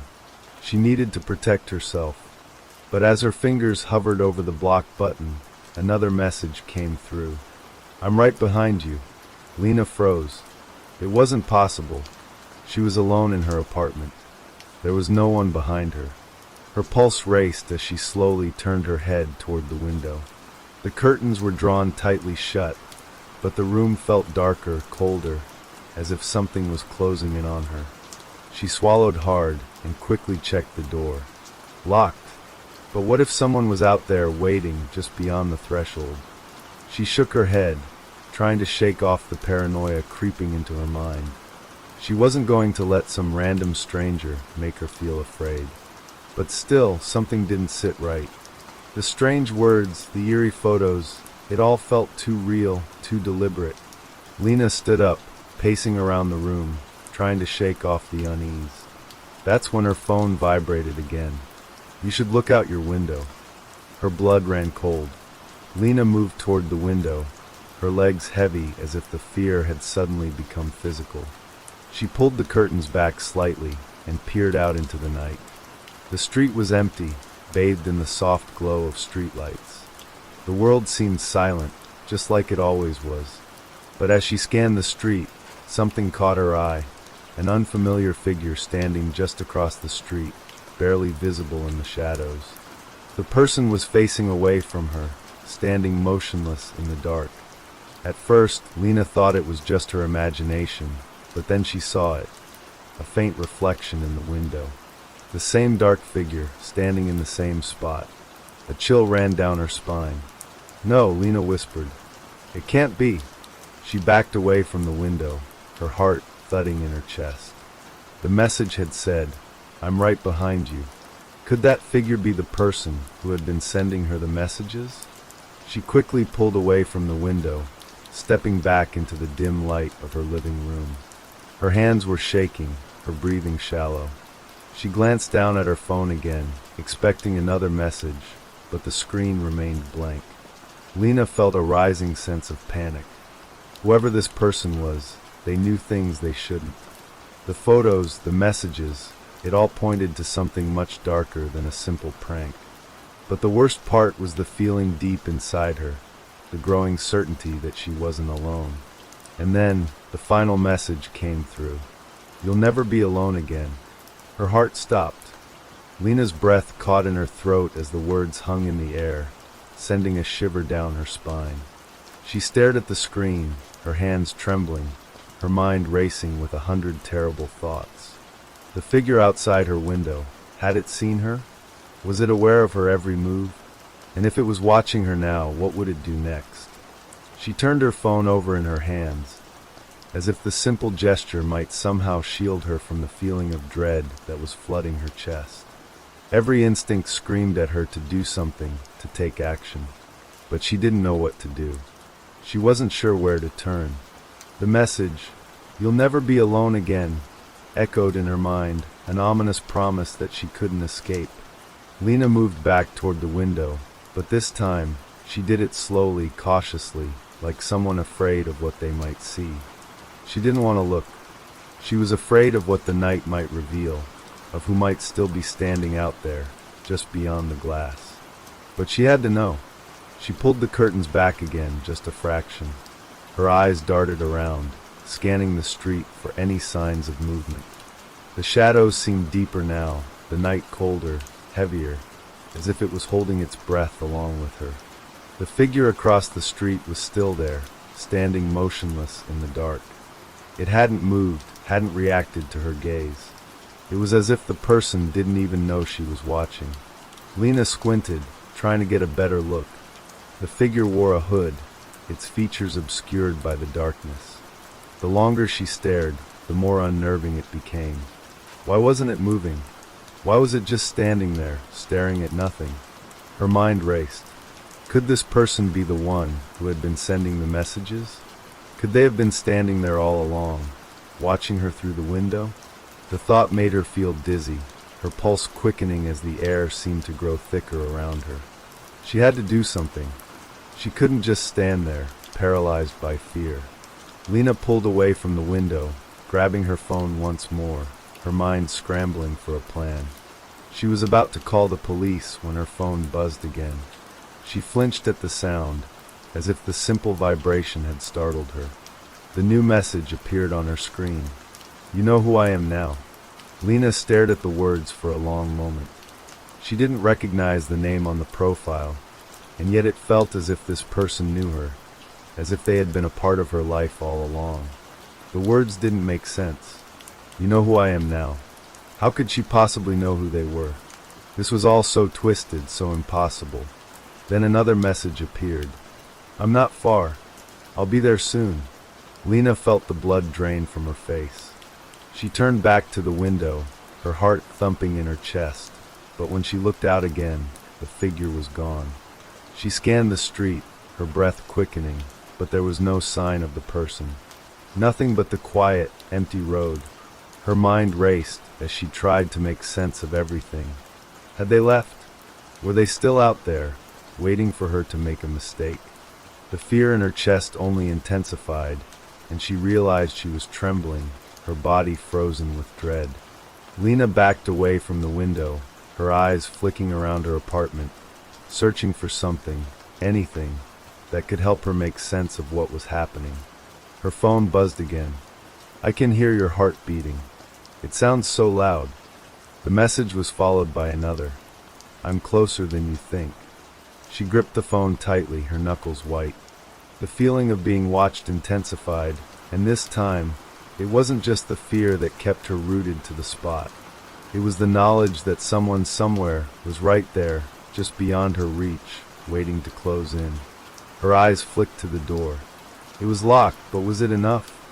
The silence in the apartment was deafening, the kind of silence that made her feel like the walls were closing in on her, like the very air was thick with tension. Another vibration, another message. "You'll never be able to escape." Lena snapped. She couldn't take it anymore. She had to do something, anything, to make it stop. She couldn't sit here any longer, not knowing what was coming, not knowing if the person outside was waiting to hurt her. With shaking hands, she opened her door, stepping into the dark hallway of her apartment building. Her heartbeat thundered in her chest as she slowly walked down the corridor, her shoes echoing against the tile. She couldn't see anyone, but the feeling of being watched hadn't left her. It clung to her, suffocating her. She reached the elevator and pressed the button, waiting for the doors to open. As the seconds dragged on, the fear in her chest built up, threatening to break through. She glanced down at her phone again. There was no new message, but she couldn't shake the feeling that something was about to happen. Something terrible. The elevator doors opened with a soft ding, and she stepped inside. Her fingers fumbled with the buttons, her mind spinning with dread. She pressed the ground floor, watching the numbers light up as the elevator descended. The air inside the small space felt even heavier now, like the walls were closing in around her. She could feel her pulse in her throat, each beat louder than the last. And then, just as the elevator reached the bottom floor, her phone vibrated again. "I'm waiting for you." Lena's blood ran cold. She froze, staring at the message with wide, horrified eyes. The elevator doors opened, and as the soft chime echoed in the hallway, the faint sound of footsteps could be heard. Slow, deliberate, almost as if someone had been standing just outside, waiting for her. She stepped out of the elevator, her eyes darting down the hall, scanning every corner. The hallway was dim, but it was empty. Empty, except for one thing. At the far end of the corridor, the door to her apartment was slightly ajar. Her stomach dropped, and for a moment she couldn't breathe. She hadn't left the door open. She was sure of it. Lena stood frozen, the weight of the moment pressing down on her. She wanted to run. She wanted to scream, but she couldn't. The fear paralyzed her. Another vibration. Another message. "I'm inside." Lena's heart skipped a beat. The words on the screen seemed to blur as her vision clouded with panic. "I'm inside." She slowly turned her head toward the slightly ajar door of her apartment, her breath shallow. The hallway seemed to stretch endlessly before her, the faint glow of the overhead lights casting eerie shadows that danced like whispers. Her mind screamed at her to leave, to run, but her legs felt heavy, like they were cemented to the floor. The fear wasn't just in the words on her phone. It was in the silence that surrounded her, in the absence of any sound, no footsteps, no movement, no sign of life. Just that thick, oppressive quiet that made her feel as though the world was holding its breath. Lena swallowed, gathering every ounce of strength to take a step forward. She couldn't stay here. She couldn't go back to the apartment, but she couldn't just leave either. She had to do something, anything, to break this nightmare. Her phone buzzed again. Another message, this one chilling in its simplicity. "I'm right behind you." A wave of ice-cold terror swept over her, and she spun around, expecting to see someone standing there, close enough to touch. But the hallway was empty. Nothing but shadows and the dim glow of the lights. Still, Lena could feel it. Something was wrong. Something was watching her. She took a step toward the stairwell at the end of the hall, hoping to get out of the building, to get away from whatever or whoever was lurking in her apartment. But her feet felt as though they were dragging through thick, invisible mud. It was hard to breathe, hard to think. Her phone was still clutched in her hand, and the messages kept coming. "You can't hide from me." Her stomach twisted, and her hand trembled as she typed a response, her fingers shaking with fear. "Who are you? What do you want?" The response came quickly. Too quickly. "You already know." Lena's mind raced. What did that mean? Who could this person be? How could they know her so well? Her breath caught in her throat as memories she couldn't quite place flickered in her mind. Faces, places, moments that felt distant, like they had happened a lifetime ago. Was this person someone she had once known? Someone she had forgotten? She took another step, her feet carrying her toward the stairwell as if on their own. The building was unnervingly silent, the air thick with a sense of waiting. The hairs on the back of her neck prickled, and she couldn't shake the feeling that something was behind her, just out of view, moving closer with every breath she took. Her phone buzzed once more, the screen lighting up with another message. "I'm in your apartment." Lena's blood ran cold. She didn't know how to react. She wanted to scream, but her throat was tight, her mouth dry. She had to get out of here. She had to escape. She made it to the stairwell, her legs trembling with each step as she hurried down. The familiar hum of the building's fluorescent lights overhead seemed to grow louder in the silence, a constant reminder that she wasn't alone. She could feel it, could sense it.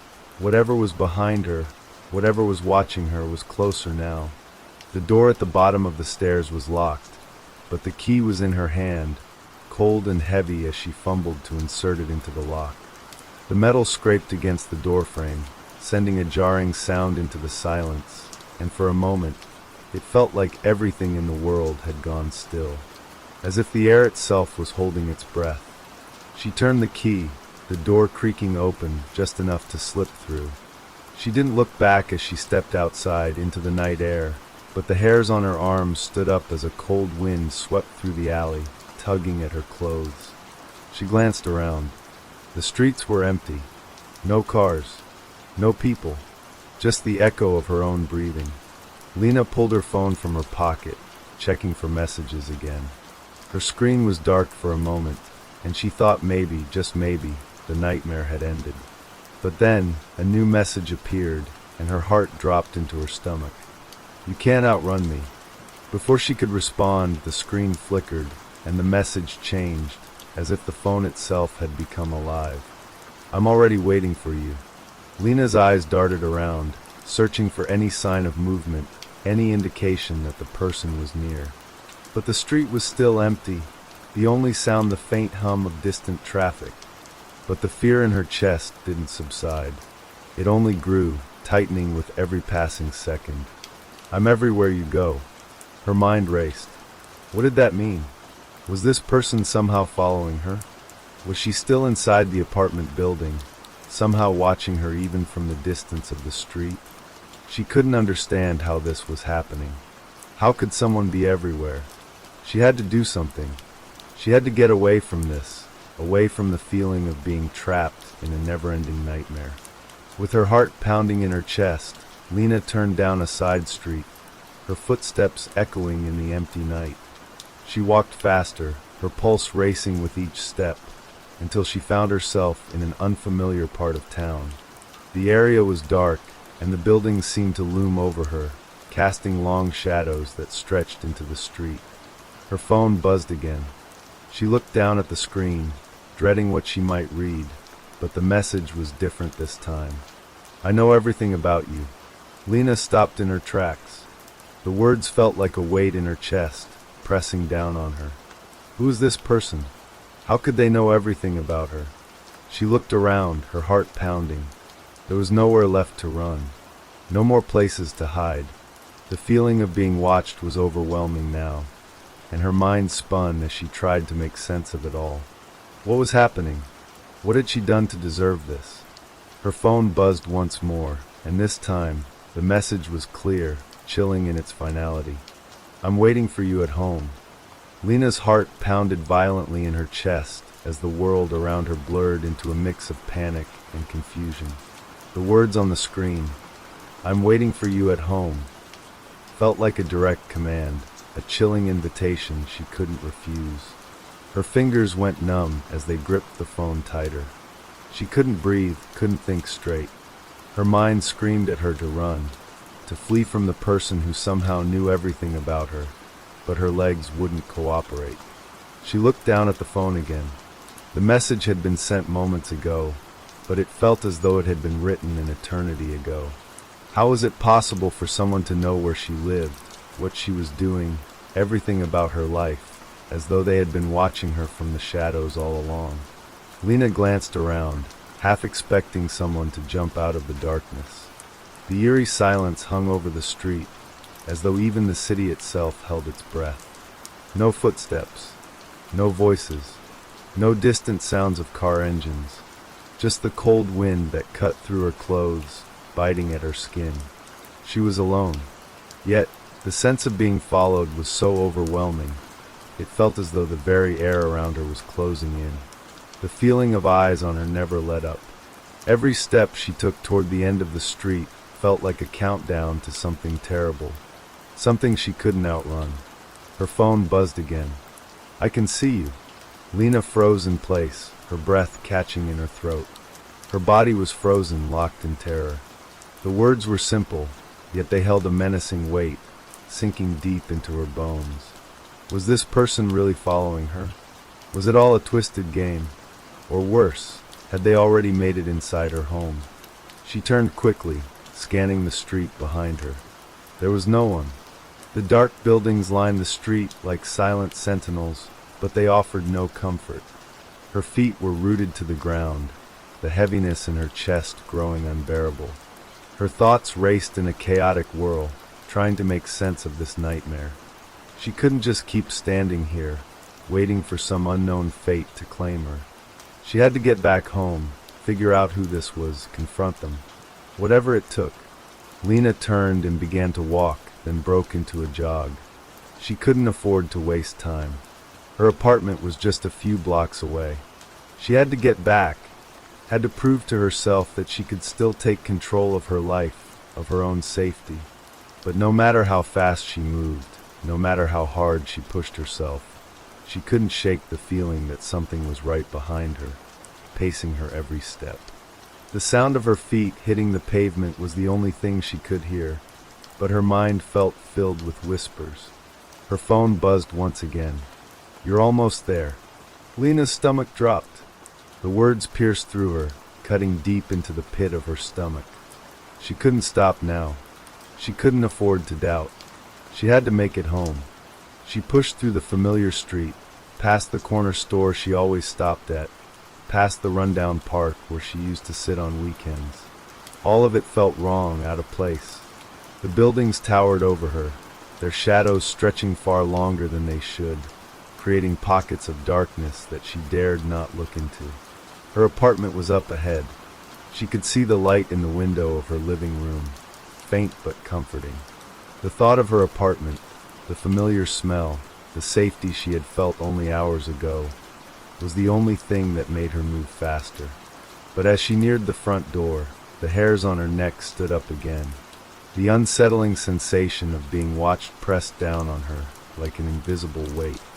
Lena reached for her keys, hands shaking so much she almost dropped them. The sound of the metal scraping against the doorframe as she tried to unlock it seemed to echo in the silence of the street, reverberating through the air. She pushed open the door, stumbling inside. The apartment felt colder than usual. The air seemed dense, like something was suffocating it. Her breath was shallow, and she quickly slammed the door shut behind her, locking it in haste. The room was dim, lit only by the weak glow of the lamp beside the couch. Everything looked the same, but there was something off about it. A strange stillness hung in the air, and it felt wrong. Too quiet. Lena's eyes darted to her phone once again. The screen was dark. The silence in the apartment was deafening. She looked around the room, her gaze moving toward the hallway that led to her bedroom. Was it possible? Could this person actually be inside? Could they have entered while she was out? The phone buzzed again. This time, a new message appeared. "I've been waiting for you." Lena's pulse skyrocketed. Her hand was trembling as she typed furiously, trying to respond, trying to make sense of this. "Who are you? Why are you doing this?" The response came in an instant. "I've been with you longer than you think." A chill ran through Lena's body. The message didn't make sense. It didn't add up. She'd never seen this person before. She'd never been involved in anything like this. But how could they have known everything about her? How could they have been inside her life for so long without her ever knowing? She looked down the hallway toward her bedroom. The feeling of unease grew, her heart hammering in her chest as the weight of the silence pressed in on her. It was as if the walls themselves were watching her, waiting for her to make a move. Lena took a hesitant step toward the hallway, her phone still clutched in her shaking hand. The messages were still coming, like an endless stream of cold, creeping dread. "I know everything about you." She didn't want to believe it. She didn't want to acknowledge the reality of what was happening. But deep down, she could feel it, the presence in the room, the eyes watching her, the invisible figure that had been tracking her every move. Her phone buzzed again. "You should have known. I was always there." Lena's stomach twisted as the realization hit her with the force of a freight train. It wasn't just someone watching her. It wasn't some random stranger lurking on the other side of the screen. It was someone who had always been there, somewhere deep in the shadows of her own life. Someone she couldn't escape. The darkness of the hallway seemed to stretch impossibly long now, swallowing the dim light from the living room. She couldn't move, couldn't breathe. The world around her felt distorted, as if reality itself was slipping away. "I'm waiting for you in your room." The words hung in the air like a death sentence. Lena's breath caught in her throat as her eyes locked on the darkened doorway to her bedroom. The silence that enveloped the room felt suffocating, like the very air was thick with dread. She stood frozen, her mind racing, heart thumping so loudly she thought it might echo through the entire apartment. "I'm waiting for you in your room." The words taunted her, sending a ripple of icy fear through her veins. How could they have gotten in? The door had been locked. There was no way anyone had slipped past her, not unless they were somehow already inside, or had always been. Her legs felt like lead, unwilling to move. The thought of walking down the hallway, toward the unknown, was nearly unbearable. Every instinct screamed at her to run, to flee. But there was no escaping it now. Whoever, or whatever, this was, it had already found her. And it knew far too much. Lena raised her phone again, her fingers trembling as she typed. "What do you want from me?" The reply came instantly, just like before. "I want you to see what I see. I want you to understand." What did that even mean? What was there to understand? She thought back to the photos, the ones on the stranger's profile, the ones she didn't recognize. The angles the moments captured, the chilling captions that had accompanied them. Had she been unknowingly watched for years? Had someone been lurking in the shadows, recording her every move, and she never noticed? The light in the hallway flickered, drawing her attention. She blinked, and for a brief moment, the darkness beyond seemed deeper, more oppressive, like something was pressing in on her from the other side. It was as though the shadows were alive, reaching out toward her. Lena's fingers hovered over the phone for a moment, but then, with a trembling exhale, she made her decision. She had to confront this. She had to know what was happening. Slowly, she inched toward the hallway, her every step echoing unnervingly in the stillness. Her mind raced. Was someone really in there? Or was it all a cruel, twisted game? As she approached her bedroom door, she felt an overwhelming sense of cold seep through the walls. It was as if the very room itself had turned against her. The chill sank deep into her bones, paralyzing her with fear. She reached out to grab the doorknob, her hand shaking so violently that she nearly missed it. But finally she made contact. The metal felt unnaturally cold against her skin. It was almost as if the knob was trying to resist her touch. With a deep breath, Lena twisted the knob and pushed the door open. The room was dark, too dark. The faint light from the living room barely reached beyond the doorframe, and the shadows inside seemed to swallow the space. Her heart pounded in her chest, each beat louder than the last. She stepped into the room, her eyes darting around, searching for any sign of movement. The bed was undisturbed. The clothes scattered on the floor were the same as she had left them earlier. There was nothing out of place, nothing that would explain the terror crawling up her spine. But then she saw it. On her nightstand, her phone lay face up, the screen glowing faintly in the dark. At first, she thought nothing of it, but as she stepped closer, her breath caught. There, on the screen, was a new message. "I told you I've been watching." Lena's legs felt like they were going to give way beneath her. She reached for the phone, her fingers numb as she picked it up. But it wasn't just the message that made her blood run cold. It was the photo. A photo of her. Not one she recognized, but a photo of her standing in her very own bedroom. The angle was wrong. The shadows were off. It was as though the person who had taken the photo had been standing just outside her window, capturing her through the glass. The door behind her creaked. Lena whirled around, the phone slipping from her hand and crashing to the floor. Her heart stopped in her chest. Standing there in the doorway was a figure, tall, thin, and cloaked in shadows. Their features were obscured, their face hidden by the darkness. But Lena could feel them. She could feel the weight of their gaze, the piercing presence that held her in place, unable to move. "I told you," the voice whispered from the shadows. "I've been with you all along." Lena's throat closed up, her breath shallow. She couldn't speak. She couldn't think. She could only stand there, trembling, staring at the silhouette before her. The figure's presence was overwhelming, as though it filled the entire room, suffocating her. And then, without warning, the figure stepped forward. A cold gust of wind swept through the room, causing the curtains to flutter wildly as though caught in some unseen storm. But the air was still, too still. The figure moved closer, inch by inch, their footsteps muffled by the thick silence. "I've watched every part of your life," the voice continued, its tone almost mocking. "Your every move, your every breath. You never saw me, did you?" Lena wanted to scream. She wanted to run, but her body refused to obey her mind. She stood frozen, trapped in her own room, her eyes locked on the dark figure before her.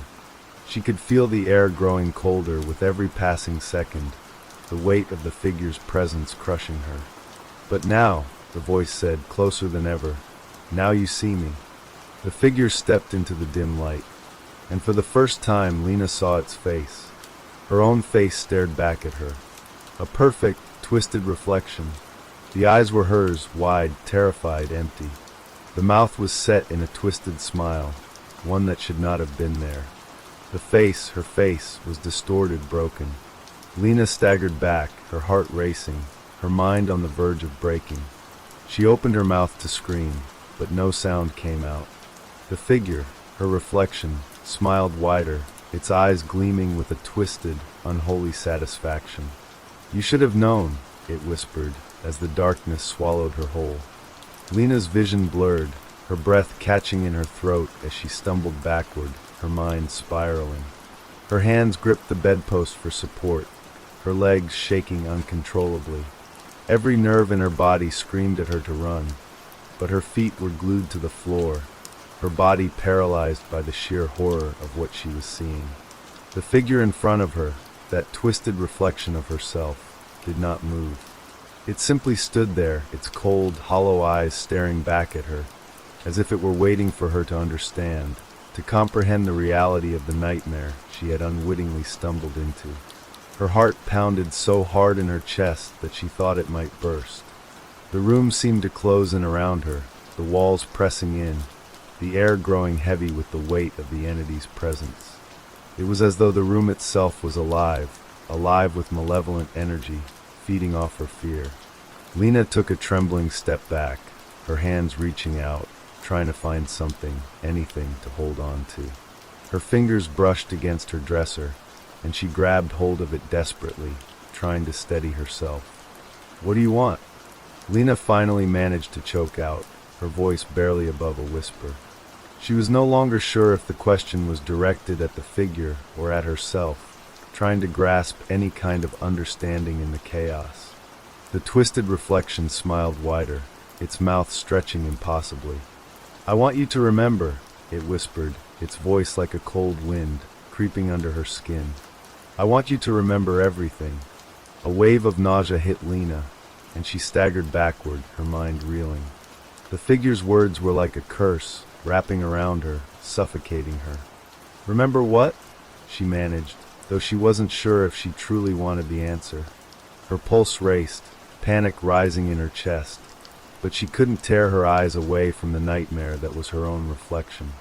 The figure stepped closer, its feet barely making a sound on the floor. Lena's body trembled as it moved, slowly, deliberately, closing the distance between them. The figure reached out, its hand, her hand, extending toward her. "Remember the friend request," it murmured, its voice like a hiss. "Remember how it all began." Lena's mind went blank, the words hitting her like a physical blow. The friend request. The strange profile. The photos that weren't hers. The captions that echoed in her mind. "I've been watching." Suddenly, a flood of memories washed over her, fragments of moments that she hadn't even known she had forgotten. There were images of herself, alone in her apartment, glancing over her shoulder, always feeling like she was being watched. She saw herself walking down the street, hearing footsteps behind her, but when she turned around, no one was there. The hair on the back of her neck stood up as the pieces started to fall into place. The photos on the profile, they weren't just pictures taken from the outside. They were moments captured from inside her own life. Her apartment, her workspace, her daily routines. The angles, the perspectives, the eerie intimacy of the shots. It was as though someone had been following her every move, hidden in the shadows, always just out of sight. But who? And why? She remembered the chill she had felt when the request first appeared. That strange sensation of being watched, of being drawn into something she couldn't escape. But now, standing in front of this dark reflection of herself, she understood. She had been drawn into this nightmare from the very moment the request had been sent. It was a trap, a carefully woven snare. And the worst part was that she had no idea who was behind it, no idea who was watching her, studying her every move. Was it someone she knew? Someone she had met long ago, or perhaps never even noticed? The figure's hand stopped inches from her face. Lena recoiled instinctively, but it was no use. It was like the figure's presence had frozen time itself. The air felt thick and suffocating, the room a prison she couldn't escape. You wanted to know, didn't you? The reflection's voice was soft, almost pitying, yet there was something unnerving in the way it spoke. You wanted to understand what was happening. Well, now you know. You're mine now. Lena's heart skipped a beat. No, she gasped, shaking her head, her voice trembling. No, you can't. But the figure raised a finger to her lips, silencing her. It was as if it already knew everything she was about to say. It had been watching her for so long. It was beyond her comprehension. You were always meant to be part of this, it said, its voice lowering to a whisper. I've been with you in the shadows, in the corners of your life, watching, waiting. And now, you are finally mine to keep. Lena stumbled backward, her legs finally finding the strength to move. She turned, her breath ragged as she rushed toward the door. She had to get out. She had to escape. But as her hand reached for the doorknob, the world seemed to tilt. Her vision blurred again, and the air thickened. The walls seemed to warp around her, distorting her surroundings. She could feel her heart racing, her pulse quickening, but when she looked back at the figure, it was no longer standing where it had been. It was right behind her. The figure's breath was cold on the back of her neck as it leaned in close, its voice soft and deadly. There's no escape now, Lena. With a scream, Lena whipped around, her hands reaching for the figure. But there was nothing but the emptiness that had swallowed the room. She was alone. At least, she thought she was. Lena's heart pounded in her chest as she stood in the middle of the room, her breathing coming in frantic gasps. Her hands shook as she reached out, feeling the air around her, as if searching for something, anything, that could make sense of the chaos she was trapped in. But the room was empty. Nothing was there. Nothing except her reflection in the mirror. She turned slowly, her gaze drawn to the mirror on the far wall, its surface still and undisturbed. Her reflection stared back at her, normal, calm, untouched by the terror she had just experienced. But it wasn't just her reflection. She could feel it now, a presence behind her, lingering in the depths of the glass. The figure was there, waiting. Lena's stomach churned with dread. Every part of her screamed at her to run, to escape, but she couldn't move. The cold, suffocating weight of the situation was too much, pinning her in place. It's always been you, hasn't it? A voice whispered, low and drawn out, coming from the mirror, from within her own mind. It was the reflection's voice, the same hollow, cruel whisper that had haunted her thoughts since the moment she clicked on that friend request. You think you can run away from this, but it's already too late. Her eyes widened as she stared at the mirror, her pulse quickening. No matter where she looked, the figure remained behind her, just out of her reach, its eyes dark and relentless. The reflection seemed to smile, its lips twisting in a way that made her stomach turn. "You can't escape me," it repeated, its voice more menacing this time, as if it were savoring every word. "I've been with you all along. You're mine now. Forever." Lena felt her legs weaken beneath her, her body trembling as she took a few uncertain steps backward. The room felt smaller now, closing in on her, the walls pressing tighter, the air growing thicker with each passing second. She reached out blindly, desperate to find something to hold on to. Her fingers brushed against the edge of her bed, the rough fabric grounding her, but it didn't make the panic in her chest go away. "I'll never stop watching," the figure said, its voice now unmistakably her own, mirroring her every thought. "You'll never be alone again. I'll be right here, in every shadow, every corner. I'll be with you always." The floor beneath her feet seemed to shift, the very foundation of the room twisting, as if it were no longer solid. The mirror distorted, bending and warping, until the figure was no longer just a reflection, but something more, something that reached out from the glass, extending toward her with long, cold fingers. Lena gasped, stumbling back, but the figure's hand reached out faster than she could react, grabbing hold of her arm with an iron grip. Its touch was cold, impossibly cold, as though it had no warmth of its own. "Don't try to fight it," the reflection whispered, its voice now right next to her ear. "You've already lost. You've always been mine." Lena felt a shiver run through her body, her skin crawling with the realization that whatever this thing was, it wasn't human. It couldn't be. Her thoughts raced, her heart thumping wildly in her chest as she struggled to pull away, but the figure's grip was unyielding.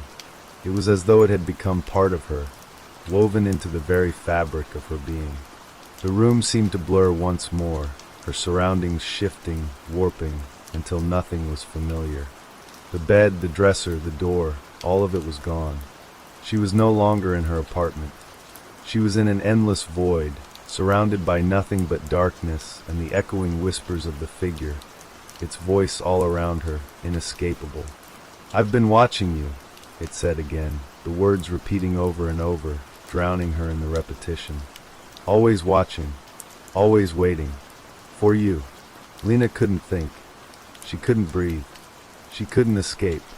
"What do you want from me?" she gasped, her voice breaking, her eyes searching for something, anything, that could end this. "Why me? Why now?" The figure's laughter echoed in the darkness, low and cruel, reverberating off the walls of her mind. "It was always you," it whispered. "You were always the one I was meant to watch, the one I was meant to claim, and now you'll never be free." The words were like daggers, piercing through her chest, cutting deeper with every syllable. Lena wanted to scream, to fight, to do something, anything, to break free from this nightmare. But the harder she fought, the tighter the figure's grip became, its presence seeping into every corner of her mind, until she felt as though she were being consumed by it. Her vision blurred again, but this time she didn't fight it. She couldn't. The darkness was too overwhelming. The figure's presence filled every space, every thought, until Lena felt herself slipping away, lost in the suffocating grip of the entity that had claimed her. And then there was nothing. "Continue with the next part of the story," ChatGPT said. The silence that followed was deafening. Lena's senses were overloaded with the oppressive stillness that surrounded her. She couldn't tell if her eyes were open or closed, if she was still in the room or somewhere else entirely. It felt like time had stopped, or worse, it had never existed at all. Then slowly the darkness began to shift. At first, it was just a flicker, like the light of a far-off candle. But then it spread, growing brighter, more defined, until Lena found herself standing in a familiar place, her apartment. But everything was wrong. The walls, the furniture, it all felt distant, as though she were observing someone else's life from afar. Lena reached out instinctively, but her hand passed through the air as though it had no substance, no meaning. Her body felt light, as though she was floating just above the ground. She couldn't feel her feet on the floor. A soft sound broke the silence, footsteps. Slow, deliberate. She turned to find the source of the noise. Her heart skipped a beat as she saw the figure again, standing in the doorway. It was her. The reflection, the other version of her, was standing there, its face twisted in a way that made Lena's stomach churn. The eyes were too wide, the smile too thin, too knowing. It wasn't her, not really. It was something else, something that had taken everything that made her her and distorted it into something dark and unrecognizable. Lena tried to speak, to shout, to scream, but no sound came. Her mouth moved, her throat burned with the effort, but nothing reached the air. The figure, the reflection, stayed perfectly still, watching her. It smiled, and the expression was all too familiar. It was the same smile Lena had seen in the mirror before, the one that had terrified her. "You're not real," Lena tried to say, though her voice was a mere whisper inside her mind. "You're just a reflection. You're not me." The reflection only smiled wider, its face growing impossibly larger, stretching as if to swallow the room whole. It took a step forward, and Lena felt an overwhelming wave of fear wash over her. The reflection reached out, its hands long and cold, stretching toward her. The air grew colder, a deep chill that seeped into her bones. The figure's fingers brushed against Lena's arm, and she recoiled as if shocked by a jolt of electricity. But there was no escape, no place to run. "It's too late for that," the reflection murmured, its voice now thick with malice, distorted by something ancient. "You invited me in. You accepted me. And now, I'm here." Lena's eyes widened in panic.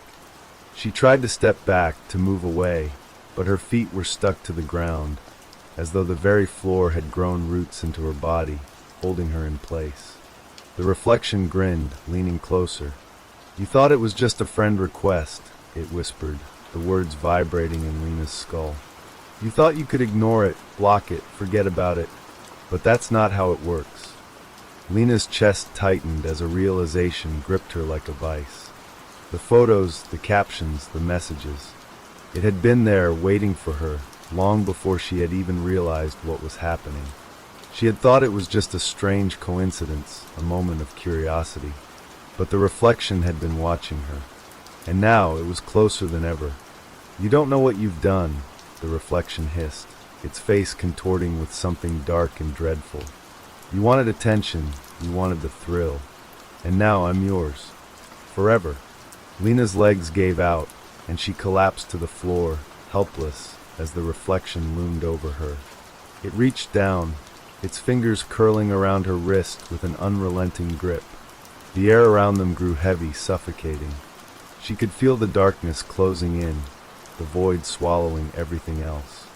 She was lost in it, pulled into a world where she no longer had control, where the line between what was real and what was not was so blurred that it didn't matter anymore.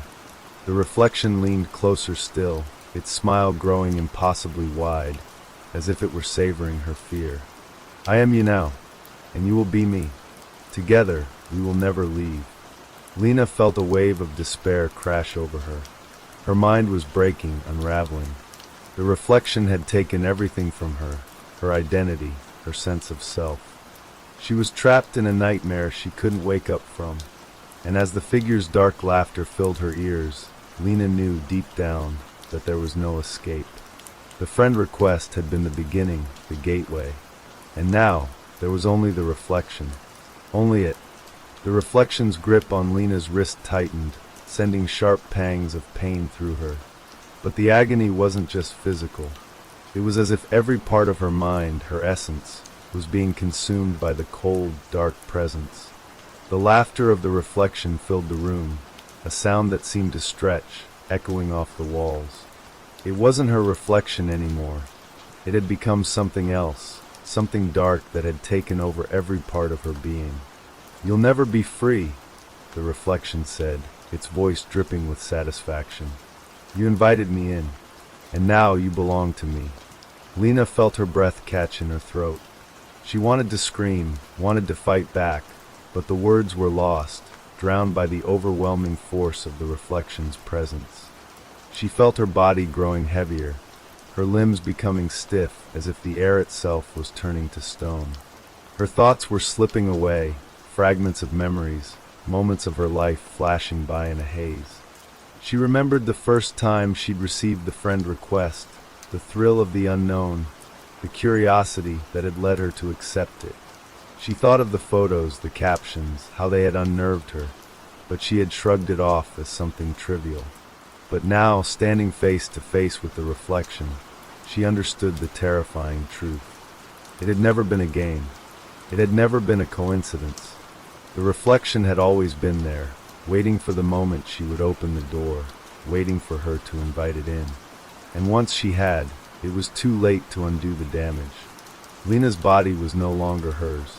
It felt as though something had been stripped away, leaving her hollow. Her movements were no longer her own. Every gesture, every twitch, was mirrored in the reflection. She could feel it, her every action being mimicked by the thing that had taken over her. Her chest tightened, as if the air around her had become thick, suffocating. The world felt smaller, darker, more oppressive with each passing second. The reflection's grin widened, as if savoring her despair. "I'll wear your face," it whispered, its voice now a soft, mocking lullaby. "I'll be you. You will never escape. We will never be separate again." Tears welled in Lena's eyes as she fought to regain control, as though she could pull herself from the grip of this malevolent force. But the reflection's eyes, hollow and endless, consumed her every thought. They were pulling her deeper into the abyss, where there was no light, no escape, only the suffocating presence of the reflection. "No, no," Lena thought, her mind screaming as she fought to hold on to her identity. But the more she struggled, the more the reflection twisted her, stretched her, until there was nothing left of the person she had once been.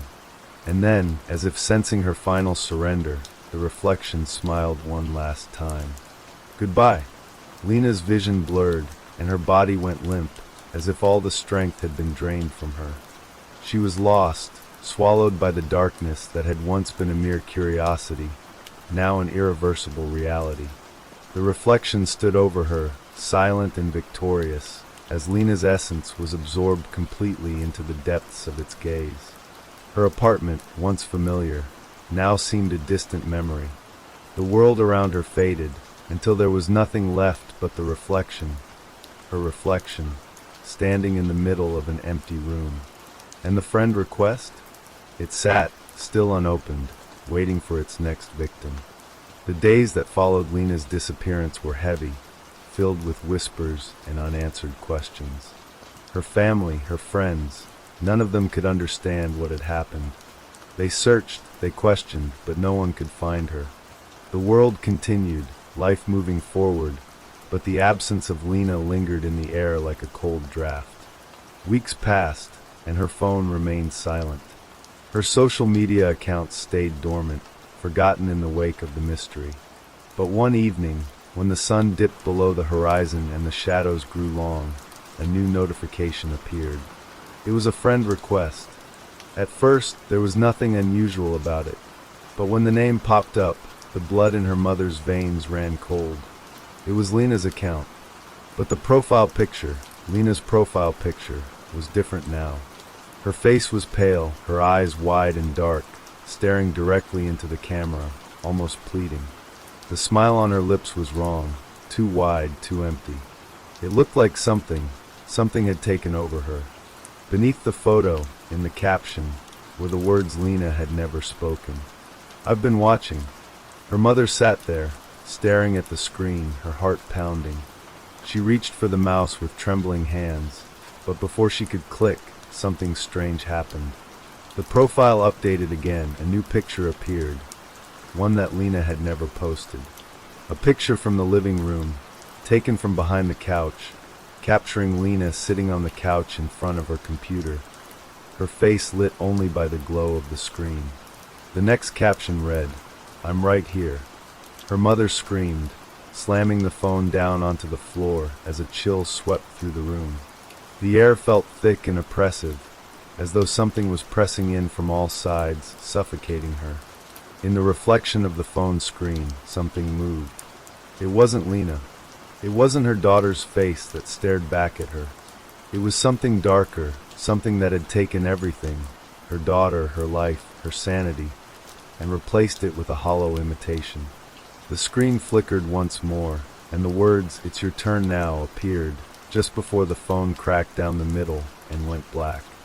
Outside, the wind howled through the trees, but inside, everything was silent, except for the distant sound of something or someone watching. And as the night deepened, the friend requests continued to pile up. The reflection stood over Lena's motionless form, silent and still, as if it were savoring its victory. It knew it had won. It had claimed her, swallowed her whole, leaving behind only the echoes of her existence. The room, once vibrant with the life she had lived, now seemed hollow, empty, like a shell abandoned by its soul. But there was something more, something lurking just beneath the surface of the reflection's triumph. A faint, subtle shift in the air, a crack in the perfect glass of the reflection, one that had remained unnoticed for so long. It was a feeling Lena could never explain, even if she could speak again. The reflection's grin faltered, its hold on the room wavering. A sudden sound broke the silence, a loud, echoing ding. The friend request notification on her phone. It hadn't disappeared. It hadn't gone away. It was still there. And now, something had changed. The name on the request was different. Not a name she recognized, not a name she could place. The letters were garbled, strange, twisted, but she understood them clearly. It was her. The reflection, which had once smiled with such cruel satisfaction, faltered in the stillness. For the first time, it seemed uncertain. It reached a hand out, as if drawn by an invisible force, and touched the phone screen. But instead of accepting the request, the notification vanished, erased, as though wiped away by a hand Lena could no longer see. And then the air shifted once more. The reflection, once full of dark confidence, shrank, as though losing its strength. Its grip on Lena's consciousness loosened, its mocking smile now replaced with confusion. Was it leaving? Before it could understand, before it could fight back, a last shred of Lena's strength broke free from the suffocating depths of the reflection's hold. The room, once cold, now grew warmer, brighter, and with that, Lena's mind, trapped within the reflection's grip, began to fight back. The reflection was not invincible. With one final, desperate surge of will, Lena wrenched herself away from the dark force that had taken her. The room seemed to blur as she fought against the pull, as though she were a shadow trying to escape its own shape. The reflection, suddenly aware of its vulnerability, recoiled, and with a sharp, piercing crack, it shattered. The room was flooded with light, and the darkness, the terrible weight of the reflection, was gone. Lena gasped, her body trembling as she returned to herself. The phone in her hand buzzed once more. Her finger hovered over the screen, trembling. There, in the list of friend requests, the one from before was gone, completely erased. The name, the pictures, everything that had once haunted her was gone. But as Lena looked around, the silence in the room was deafening. The night felt too still, too quiet, as if the world had held its breath, waiting. She closed her eyes, relief flooding her. But as she exhaled, she realized there was something she hadn't noticed. The door to her apartment had been left ajar. The faintest sound came from beyond it, a soft click. It was almost as if someone somewhere was watching and waiting. Lena stared at the door, her heart pounding once more. Lena's heart thudded heavily in her chest as she stood frozen, staring at the door. The air around her seemed to tighten, a tension hanging in the stillness of the room. Her breath quickened as the click echoed again, louder this time, like a subtle warning. Her instincts screamed at her to move, to lock the door, to do something, but her feet remained glued to the floor. Slowly, as though drawn by an invisible force, her hand reached toward the door, trembling. The air around her grew colder, colder than it had any right to be in the warmth of her apartment. She gripped the doorknob, her fingers cold and stiff, and slowly turned it. The door creaked open just a sliver. Outside, the hallway was empty. The light above flickered faintly, casting long shadows down the hall. The silence was thick, suffocating. Lena squinted into the darkness, her pulse racing, but saw nothing. Then she heard it, a faint sound, almost like footsteps, but softer, more like the rustling of clothes brushing against the floor. It was coming from the far end of the hall. Something, or someone, was moving toward her. Lena slammed the door shut and locked it with shaking hands. Her breath came in short, desperate gasps as she backed away, her mind racing. Her phone buzzed again. A new notification. This time it was a message. It was from the same account, the same profile that had once sent her that terrifying friend request. She opened it, her fingers numb, and the words burned into her mind. "You thought you escaped." The phone slipped from her hands and crashed to the floor, shattering. But she didn't care. The door, now solidly shut, was the only thing keeping her from the footsteps she could still hear moving closer. And then, as the room darkened again, there was only silence, and the feeling of being watched.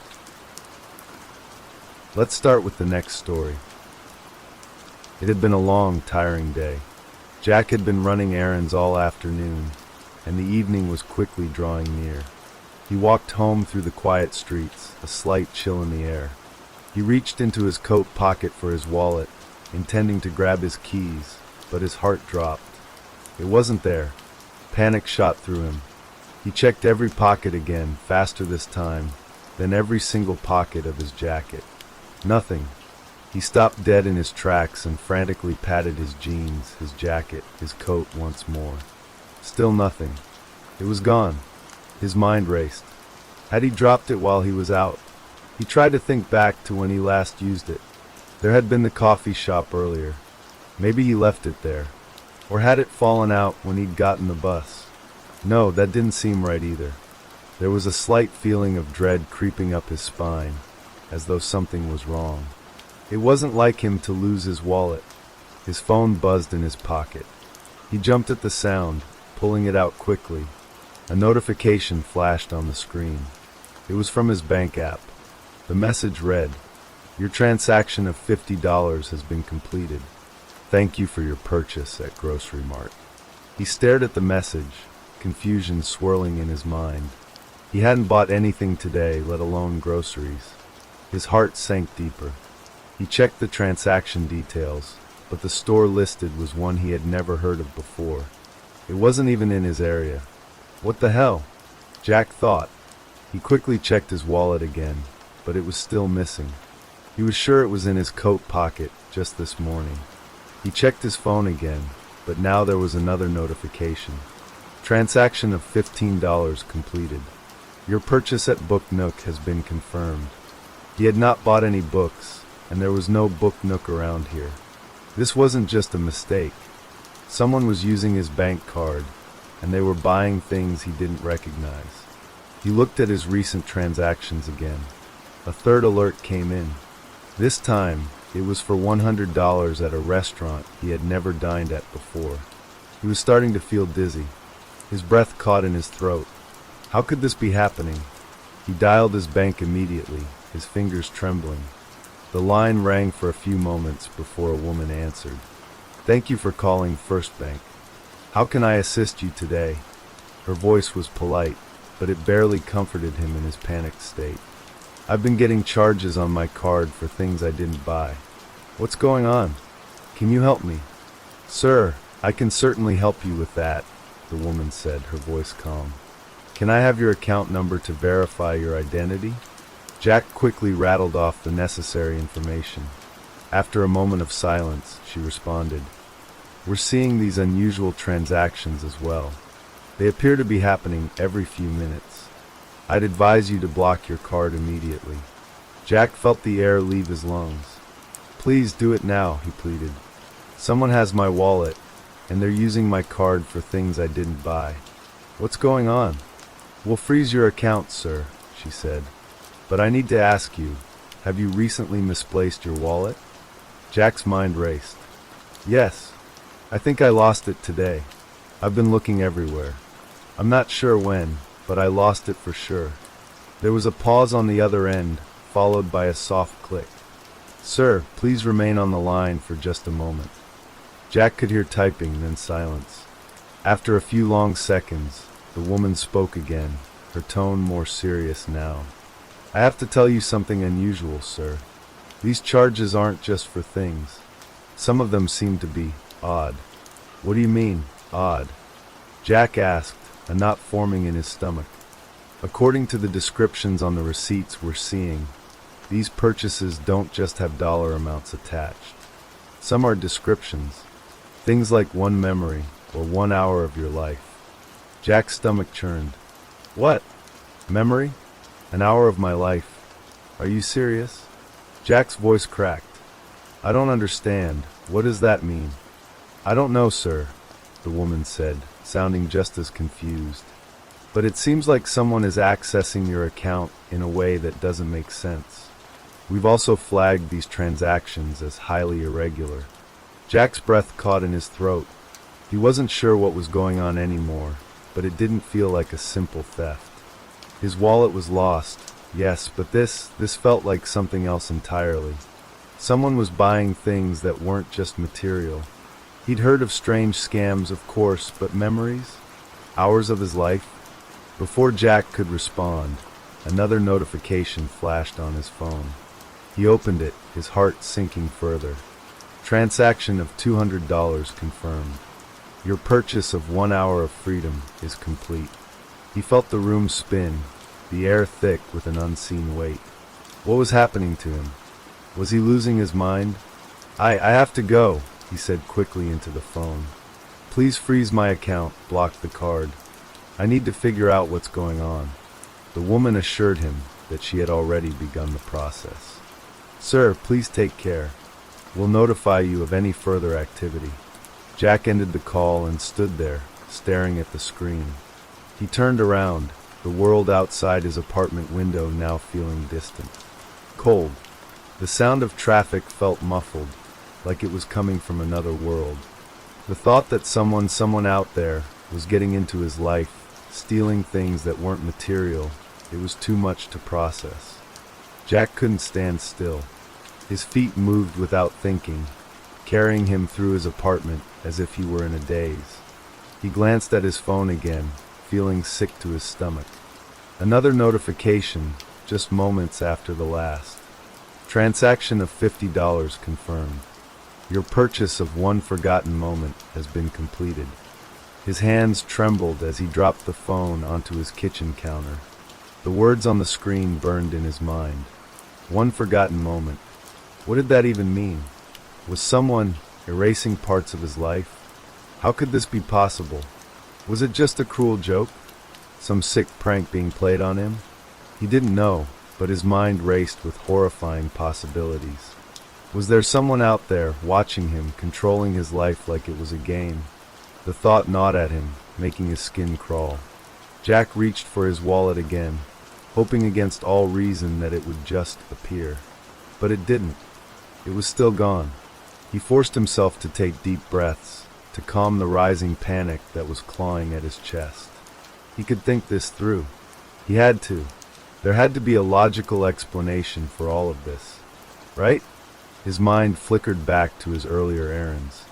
He hadn't noticed anyone suspicious. He hadn't seen anyone lurking or acting out of the ordinary. But still, the transactions were happening, and they were happening fast. A loud thud echoed from the hallway outside his apartment. Jack flinched, his body tensing. Was it someone at the door? Maybe someone was playing a joke on him. But he didn't hear any footsteps, no knocking. He pressed his ear to the door, listening. The sound wasn't repeated. Maybe it was just the building settling. He wasn't sure. His phone buzzed again. Transaction of $75 confirmed. Your purchase of one stolen laugh has been completed. He recoiled as if the words on the screen had physically struck him. Stolen laugh? The anger that had been simmering beneath the surface suddenly erupted. This is insane, Jack shouted, his voice harsh in the empty apartment. What the hell is going on? In the back of his mind, a voice whispered that maybe he should call the police. But the more he thought about it, the less sure he was of how to explain all this to them. How could he even describe the charges? How could he tell them that someone was buying things like memories and laughter from his account? It didn't make any sense. He would sound insane, wouldn't he? And if they thought he was crazy, they would never believe him. He grabbed his jacket and hurried out the door.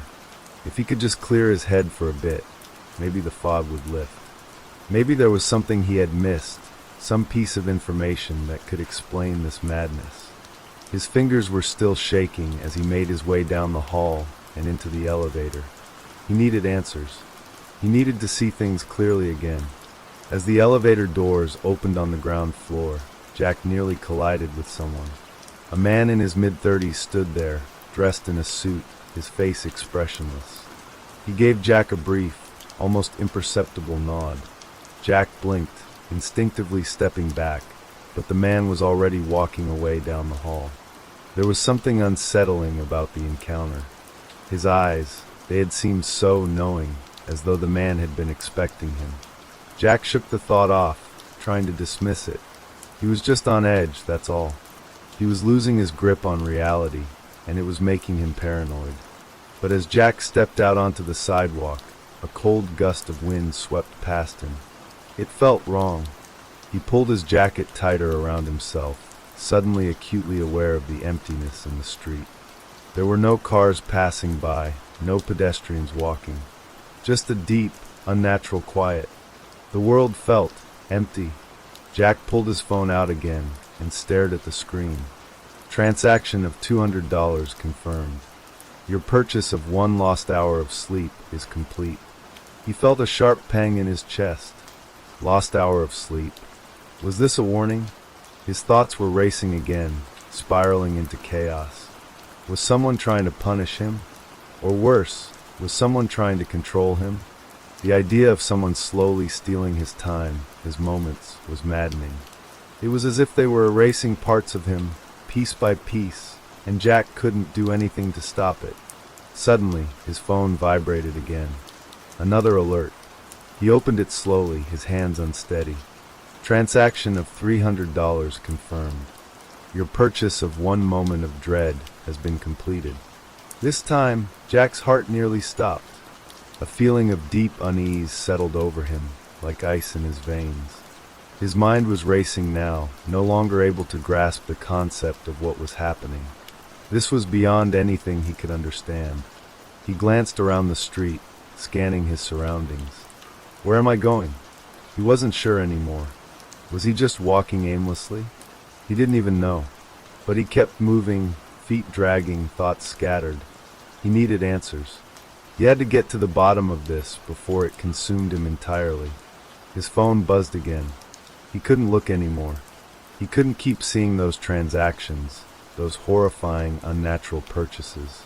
But his finger hovered over the screen, almost as if it had a mind of its own. With a deep breath, he opened it. Transaction of $500 confirmed. Your purchase of 1 stolen memory has been completed. Jack froze, his blood running cold. It was happening. They were taking his memories now. And the worst part, he couldn't even remember the moments being taken. How much had been stolen from him already? How much of him was left? His vision blurred, and for the first time since this nightmare began, Jack started to feel truly lost. Was there any hope of getting his life back? Or was it too late? Jack stumbled forward, his legs feeling heavy beneath him. His mind was racing, and every thought felt like it was being pulled out of him, one memory at a time. The world around him felt like it was closing in, pressing him into a tight, suffocating space. He couldn't breathe. He had to find answers. Where did this start? He tried to remember, but every time he tried to focus, the edges of the memory slipped away like sand through his fingers. He glanced down at his phone once again, almost afraid to look, but he had to. There it was. Transaction of $750 confirmed. Your purchase of 1 forgotten face has been completed. His throat tightened, and for a moment, Jack thought he might pass out. A forgotten face. Was it his own face? Was he starting to forget what he looked like? He ran his fingers across his features, feeling his jawline, the curve of his nose, the weight of his own face, as if he could reassure himself that he was still real. But nothing felt right. His world was warping. He was slipping further and further away from himself, from reality. The sensation of dread crawled under his skin, and Jack could barely keep it together. What was happening? He needed to find the person behind all of this, the one who was stealing his life, piece by piece. His phone buzzed again. Transaction of $1,000 confirmed. Your purchase of one silent screen has been completed. This time, Jack could feel his breath catch in his throat. A silent screen? How could anyone even purchase something like that? It didn't make sense. And yet, there it was. The transactions were real, and they were growing more and more absurd with every passing moment. He needed to stop it. Whatever this was, whoever was doing this to him, it had to end now. Jack turned and started walking faster, heading toward the nearest cafe. Maybe there was someone inside who could help, someone who wasn't caught up in this nightmare, someone who could offer him a glimpse of reality. He didn't know how much time passed as he walked, but when he reached the cafe, it was empty. The chairs were stacked on tables, the lights dimmed. It wasn't closed yet. The hours on the door said it should still be open. Jack pushed the door open with a sense of urgency, but the moment he stepped inside, an overwhelming silence hit him. The air was thick, heavy, as though it were pressing in on him. "Hello," Jack called out, his voice sounding too loud in the stillness. He waited, but no one answered. The cafe seemed frozen in time.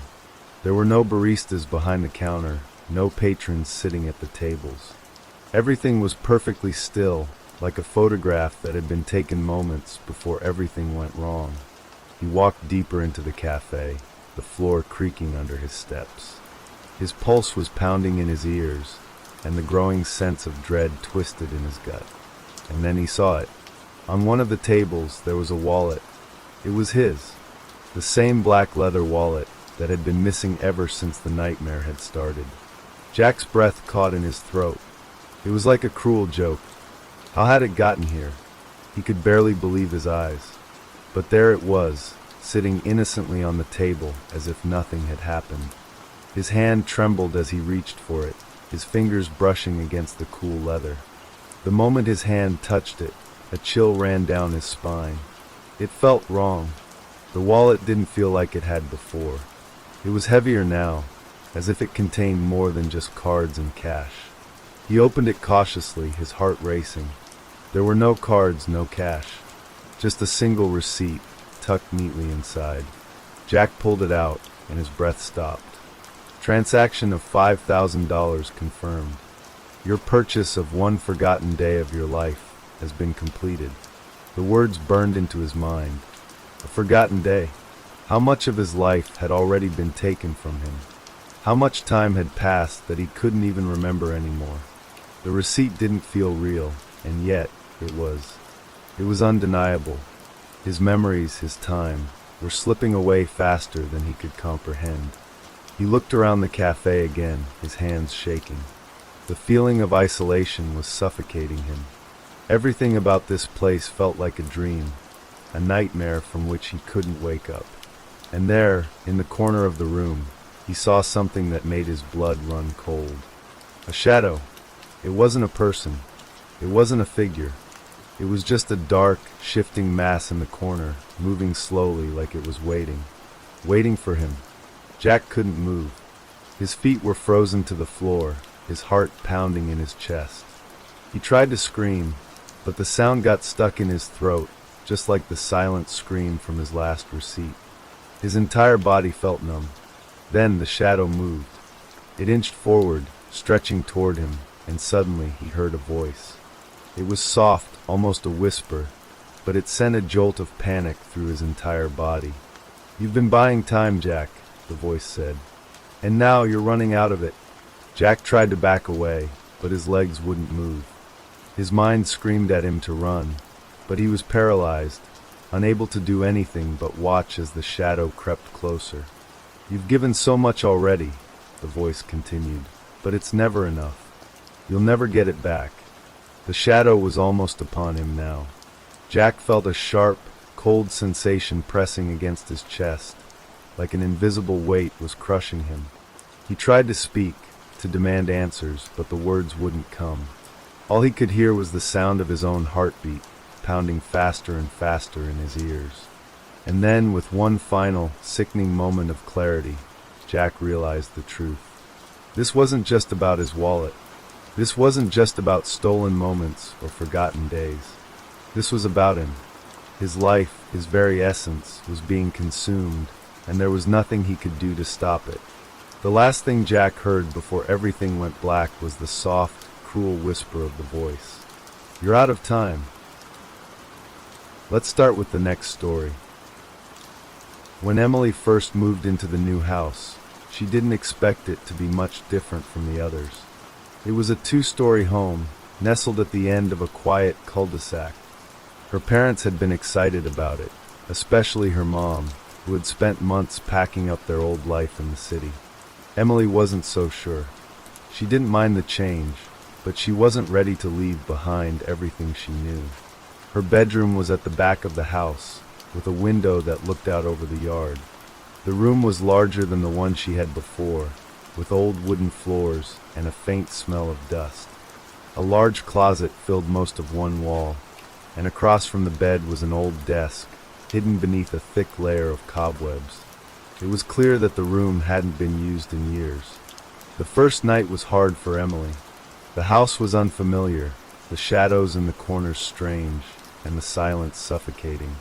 The walls seemed to creak at odd times, and she swore she heard something moving in the attic. But that first night, she didn't think much of it. She had been through changes before. Moving from one place to another wasn't new to her. It was just the adjustment period. But when she woke up the next morning, something caught her eye. On the desk, buried beneath the dust and old papers, was a small, leather-bound book. It was a diary, its edges frayed and worn with age. Curious, Emily picked it up and brushed the dust off its cover. It was thick, its pages yellowed and fragile, but still intact. She flipped it open. The first page was filled with neat handwriting. The words were simple, but the feeling they carried was strange. It was almost as if the person writing the diary had been speaking directly to her. "Today is the day we moved. The house smells like fresh paint, but there's something else here too. A feeling, like something is watching us." Emily shivered. She had barely thought about the house like that before. It was just a house, nothing more, nothing less. But the words on the page felt different. Something about them made her skin prickle with unease. She skimmed through more of the diary, feeling a strange pull and need to know more. As she turned each page, the entries grew more detailed. The author described their life, their routines, their thoughts. Everything was written down with such precision, as if they had been watching from the shadows, seeing every move. Emily couldn't help but be intrigued. She felt like an intruder as she read the diary, like she was uncovering something that wasn't meant to be found. "The house feels colder today.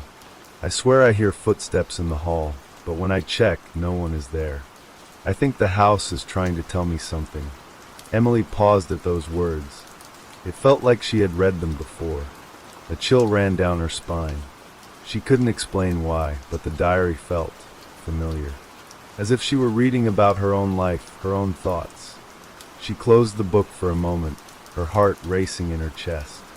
Maybe it was just the strange atmosphere of the house making her overthink things.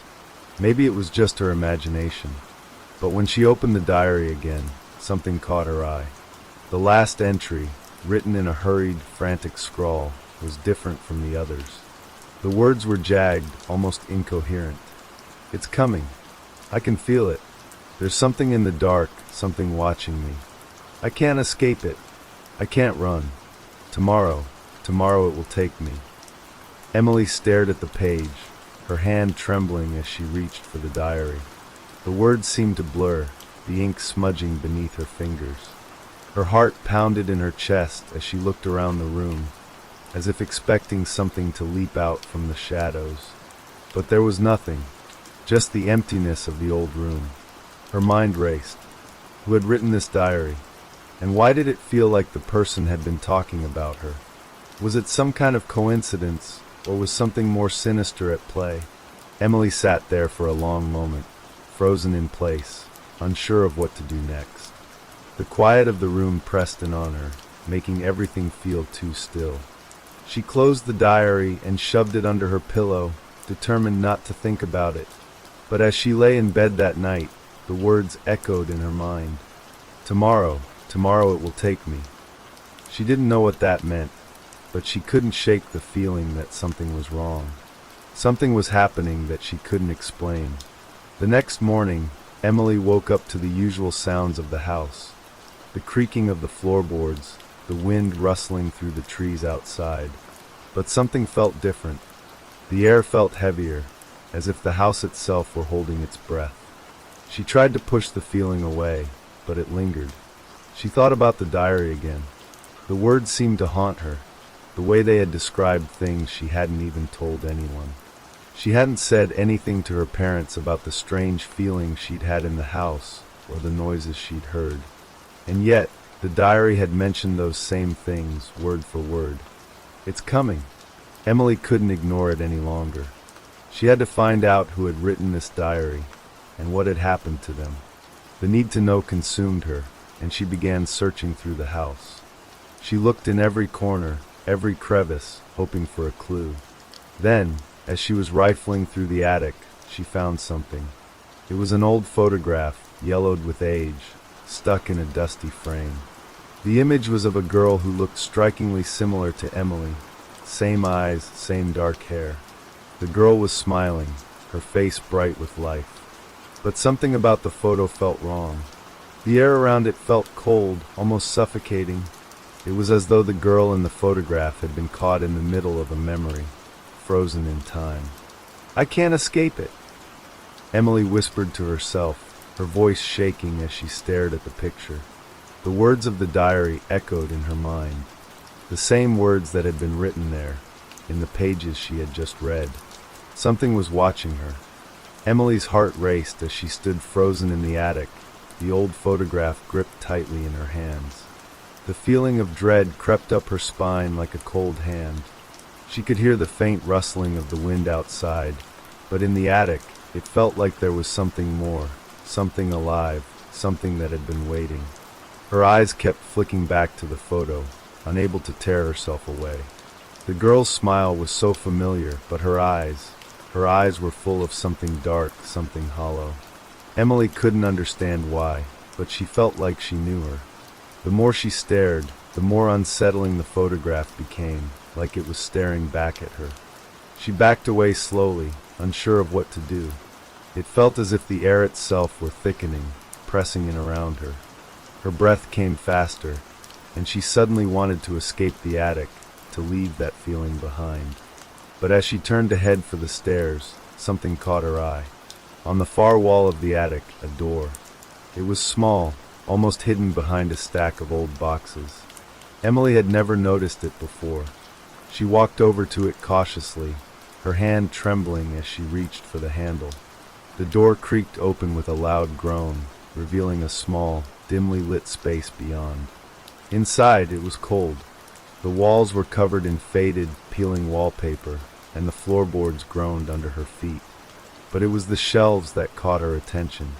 They were lined with old books, notebooks, and more diaries, just like the one she had found in her room. Emily felt a knot form in her stomach. This was no coincidence. She began sifting through the books, pulling one from the shelf.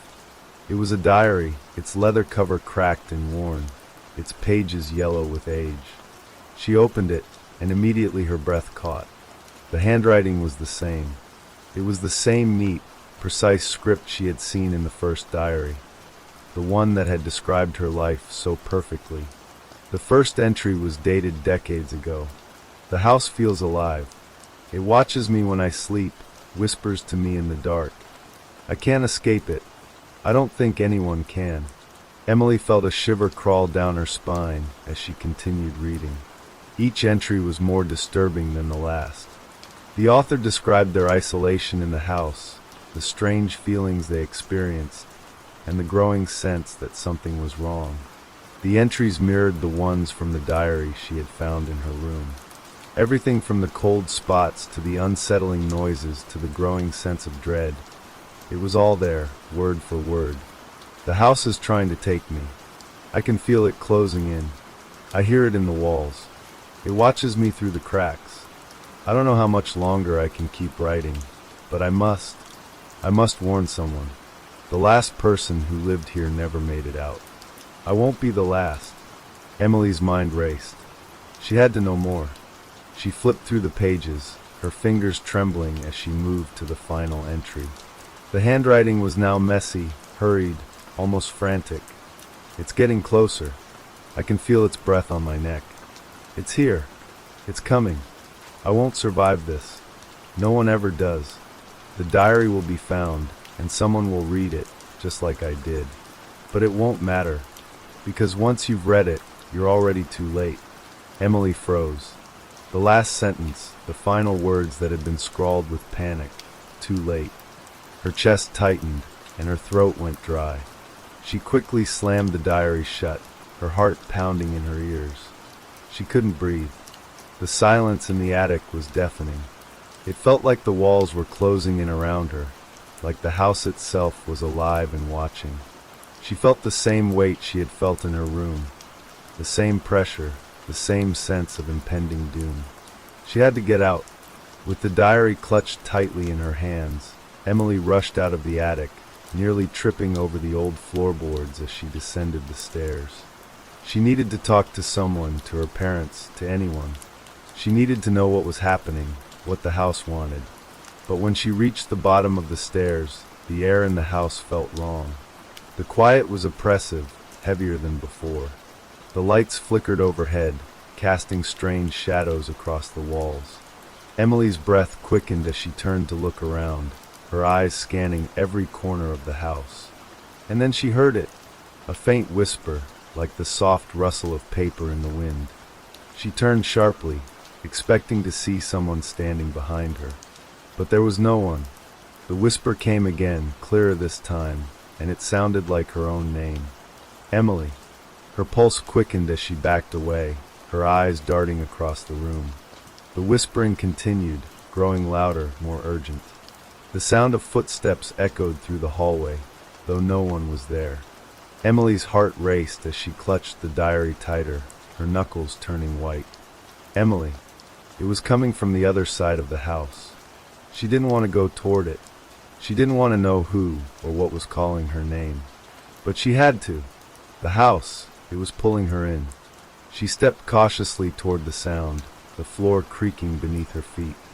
The closer she got, the more intense the whispering became.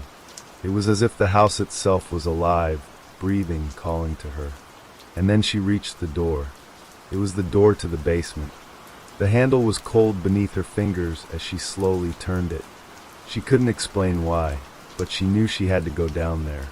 It was like the house was guiding her, urging her to open the door and step inside. With a deep breath, she pulled it open. The darkness in the basement was thick and suffocating, the air heavy with dust. She hesitated for a moment before stepping down into the gloom. The whispering grew louder, but it wasn't just a whisper anymore. It was a voice that was familiar, so familiar that Emily could barely breathe. Emily, come closer. The voice beckoned her forward, deeper into the darkness. She had to fight the overwhelming urge to run, to escape. But she knew she couldn't. She had to find the source of the voice. She had to know what was happening. And so, with the diary pressed tightly to her chest, she descended into the basement. The basement was colder than the rest of the house. The air felt damp, almost suffocating. Emily's footsteps echoed as she walked down the narrow stairs, each creak of the wooden steps causing her heart to race. The voice was still there, calling her name softly, coaxing her forward like a siren's song. It felt like she was being pulled deeper into the very core of the house. She reached the bottom of the stairs and found herself standing in front of a small, dimly lit room. The whispering had stopped, but Emily couldn't shake the feeling that something was waiting for her inside. She hesitated, her hand hovering over the doorknob. She could feel her pulse pounding in her neck, the fear creeping in, but something inside her urged her to open the door. With a sharp breath, she twisted the knob. The room was small, almost claustrophobic. Shelves lined the walls, filled with old jars and strange objects she couldn't recognize. But what caught her attention immediately was the small, wooden desk at the far corner of the room. On it lay a single object, a tarnished silver key. The key glowed faintly in the dim light, its surface covered in intricate carvings. Emily felt an overwhelming compulsion to pick it up, to hold it in her hand. Her fingers brushed against it, and a cold shiver ran up her spine. She could almost hear the faintest whisper in her ear, as if the key were calling to her too. "You found it!" Emily's breath caught in her throat. The voice wasn't coming from the room, it was inside her head. The words felt wrong, as if they weren't meant for her at all. But the voice continued, growing louder, more insistent. "The key will unlock what you need." She couldn't understand what it meant. What could the key unlock? She didn't know, but she knew she had to take it. She had no choice. As her fingers wrapped around the cold metal, a flood of memories hit her all at once, memories that weren't hers. She saw a young woman standing in front of the very door she had just opened, holding a key like the one in her hand. The woman was smiling, but there was a sadness in her eyes. Then the vision shifted. The woman was inside the room, standing before the shelves, trembling as she stared at something on one of the shelves. Emily felt the woman's fear, her terror, as she reached for a small black book. The pages of the book were filled with strange symbols and incomprehensible words. As the woman flipped through the pages, Emily felt the weight of an ancient curse closing in around her. "It's too late to stop it." The vision blurred, and Emily was back in the basement, holding the key tightly in her hand. Her heart was pounding in her chest, and her legs felt weak. She couldn't shake the feeling that she was somehow connected to that woman, that her fate was intertwined with hers. Emily stood frozen for a moment, unsure of what to do next. The key felt heavier now, like it had a purpose, a destination she didn't understand. The basement felt colder, darker, as if the walls were closing in on her. But there was a strange pull, a magnetic force guiding her toward the far corner of the room. It was then that she noticed the small door hidden beneath a pile of old crates. It was barely visible, but it was there. The same markings as the key were etched into the wood of the door, the same carvings that decorated the key. Emily's heart skipped a beat. This was it. This was what she had been led to. She walked toward the door, her hand trembling as she reached for the handle. The coldness of the metal seemed to seep into her skin as she turned it. The door creaked open with a sound that seemed to reverberate throughout the entire house. Beyond the door was a narrow, winding staircase leading down into an even darker pit. The air was thick, heavy with the scent of earth and decay. Emily's instincts screamed at her to turn back, to escape while she still could, but she couldn't. The pull was too strong. She had to know what lay at the bottom of those stairs. With one last glance over her shoulder, Emily stepped forward. The staircase seemed endless, winding down into the abyss. Each step was more treacherous than the last, and the darkness seemed to grow thicker the further she went.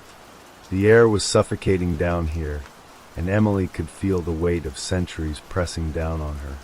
It was like the house itself was alive, breathing, watching her as she descended deeper. Finally, after what felt like an eternity, Emily reached the bottom. The air down here was thick with dust, and the walls seemed to close in around her. But there, in the center of the room, was an altar.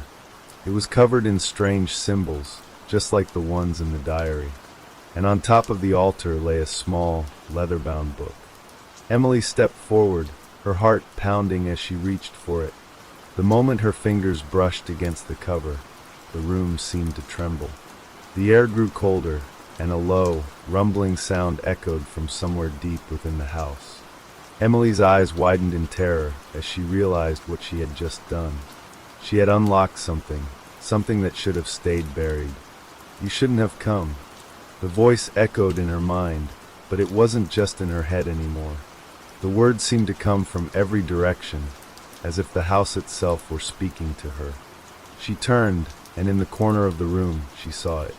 A figure, a dark, twisted shape standing in the shadows. Its eyes glowed a sickly green, and its skin was stretched tight over its bones. It was tall, impossibly tall, and it moved toward her with an unnatural speed.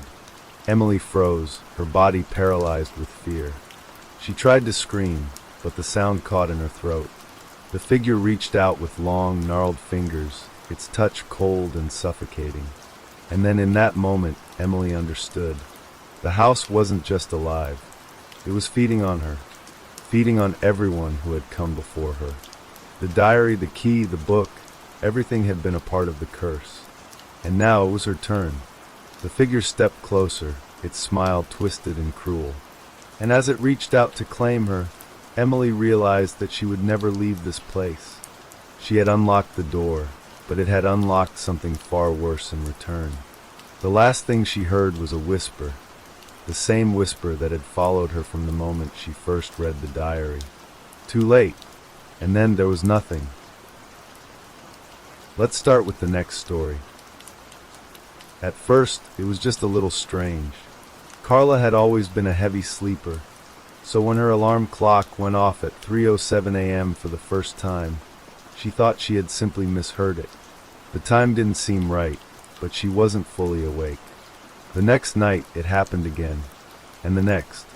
Each time, the clock would chime exactly at 3:07, disturbing the quiet darkness of her room. She had set the alarm for 7 a.m., a standard wake-up time for her.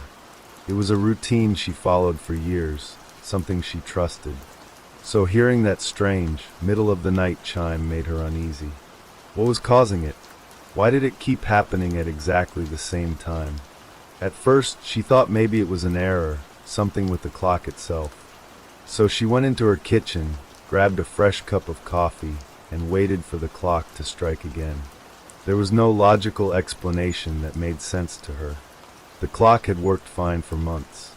When the clock went off once more at 3:07 a.m., it was as if the sound seeped under her skin, sending a shiver straight through her bones. Something about it didn't sit right. "Okay, that's enough," Carla muttered to herself, her voice rough from sleep. She marched to her bedroom, determined to get some answers. The digital numbers of the clock read 3:07 a.m., just as they had the past few nights. But this time, something seemed different. The clock wasn't plugged in. Carla blinked, taking a few steps back. She reached out and touched the clock. The plug, which was usually snugly inserted into the wall outlet, was hanging loose. She checked the battery compartment, and the batteries, those too, were nowhere to be found. She wasn't sure what she was looking for, but the oddness of the situation left her feeling cold. Her stomach tightened as the minutes ticked by. She stared at the empty clock for what felt like an eternity, her mind racing. Could it be a malfunction? Was it possible that the time could somehow be appearing without any source? She didn't believe in supernatural explanations, but something was undeniably off. She couldn't shake the feeling that the time showing on the clock, that 3:07 a.m., meant something more. She tried to laugh it off, but the laughter was hollow, almost forced. The next day, she left for work, hoping that when she returned, everything would be normal again. She told herself the whole incident was nothing more than a bizarre coincidence. But when she returned that evening, it wasn't just the clock that felt out of place. The room felt different. The air seemed heavier, thicker with something unspoken. She stood in the doorway for a moment, unsure of what she was feeling. She walked to the bedroom, and there, on her desk, was an envelope. It was strange. She didn't remember seeing it before, and there was no return address. Carla opened the envelope slowly, her hands trembling ever so slightly. Inside, there was a single piece of paper, but it wasn't a letter. Instead, it was a receipt. The receipt read, "1 hour of your life."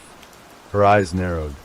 She looked around the room again, almost as if waiting for someone to jump out. and tell her she was in on some sort of cruel joke. But no one was there. She turned the paper over, but there was nothing written on the back.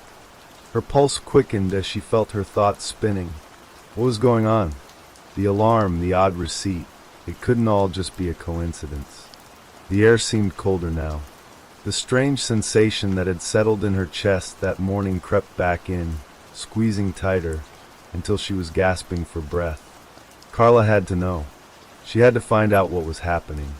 She reached for her phone, dialing the only number that came to mind.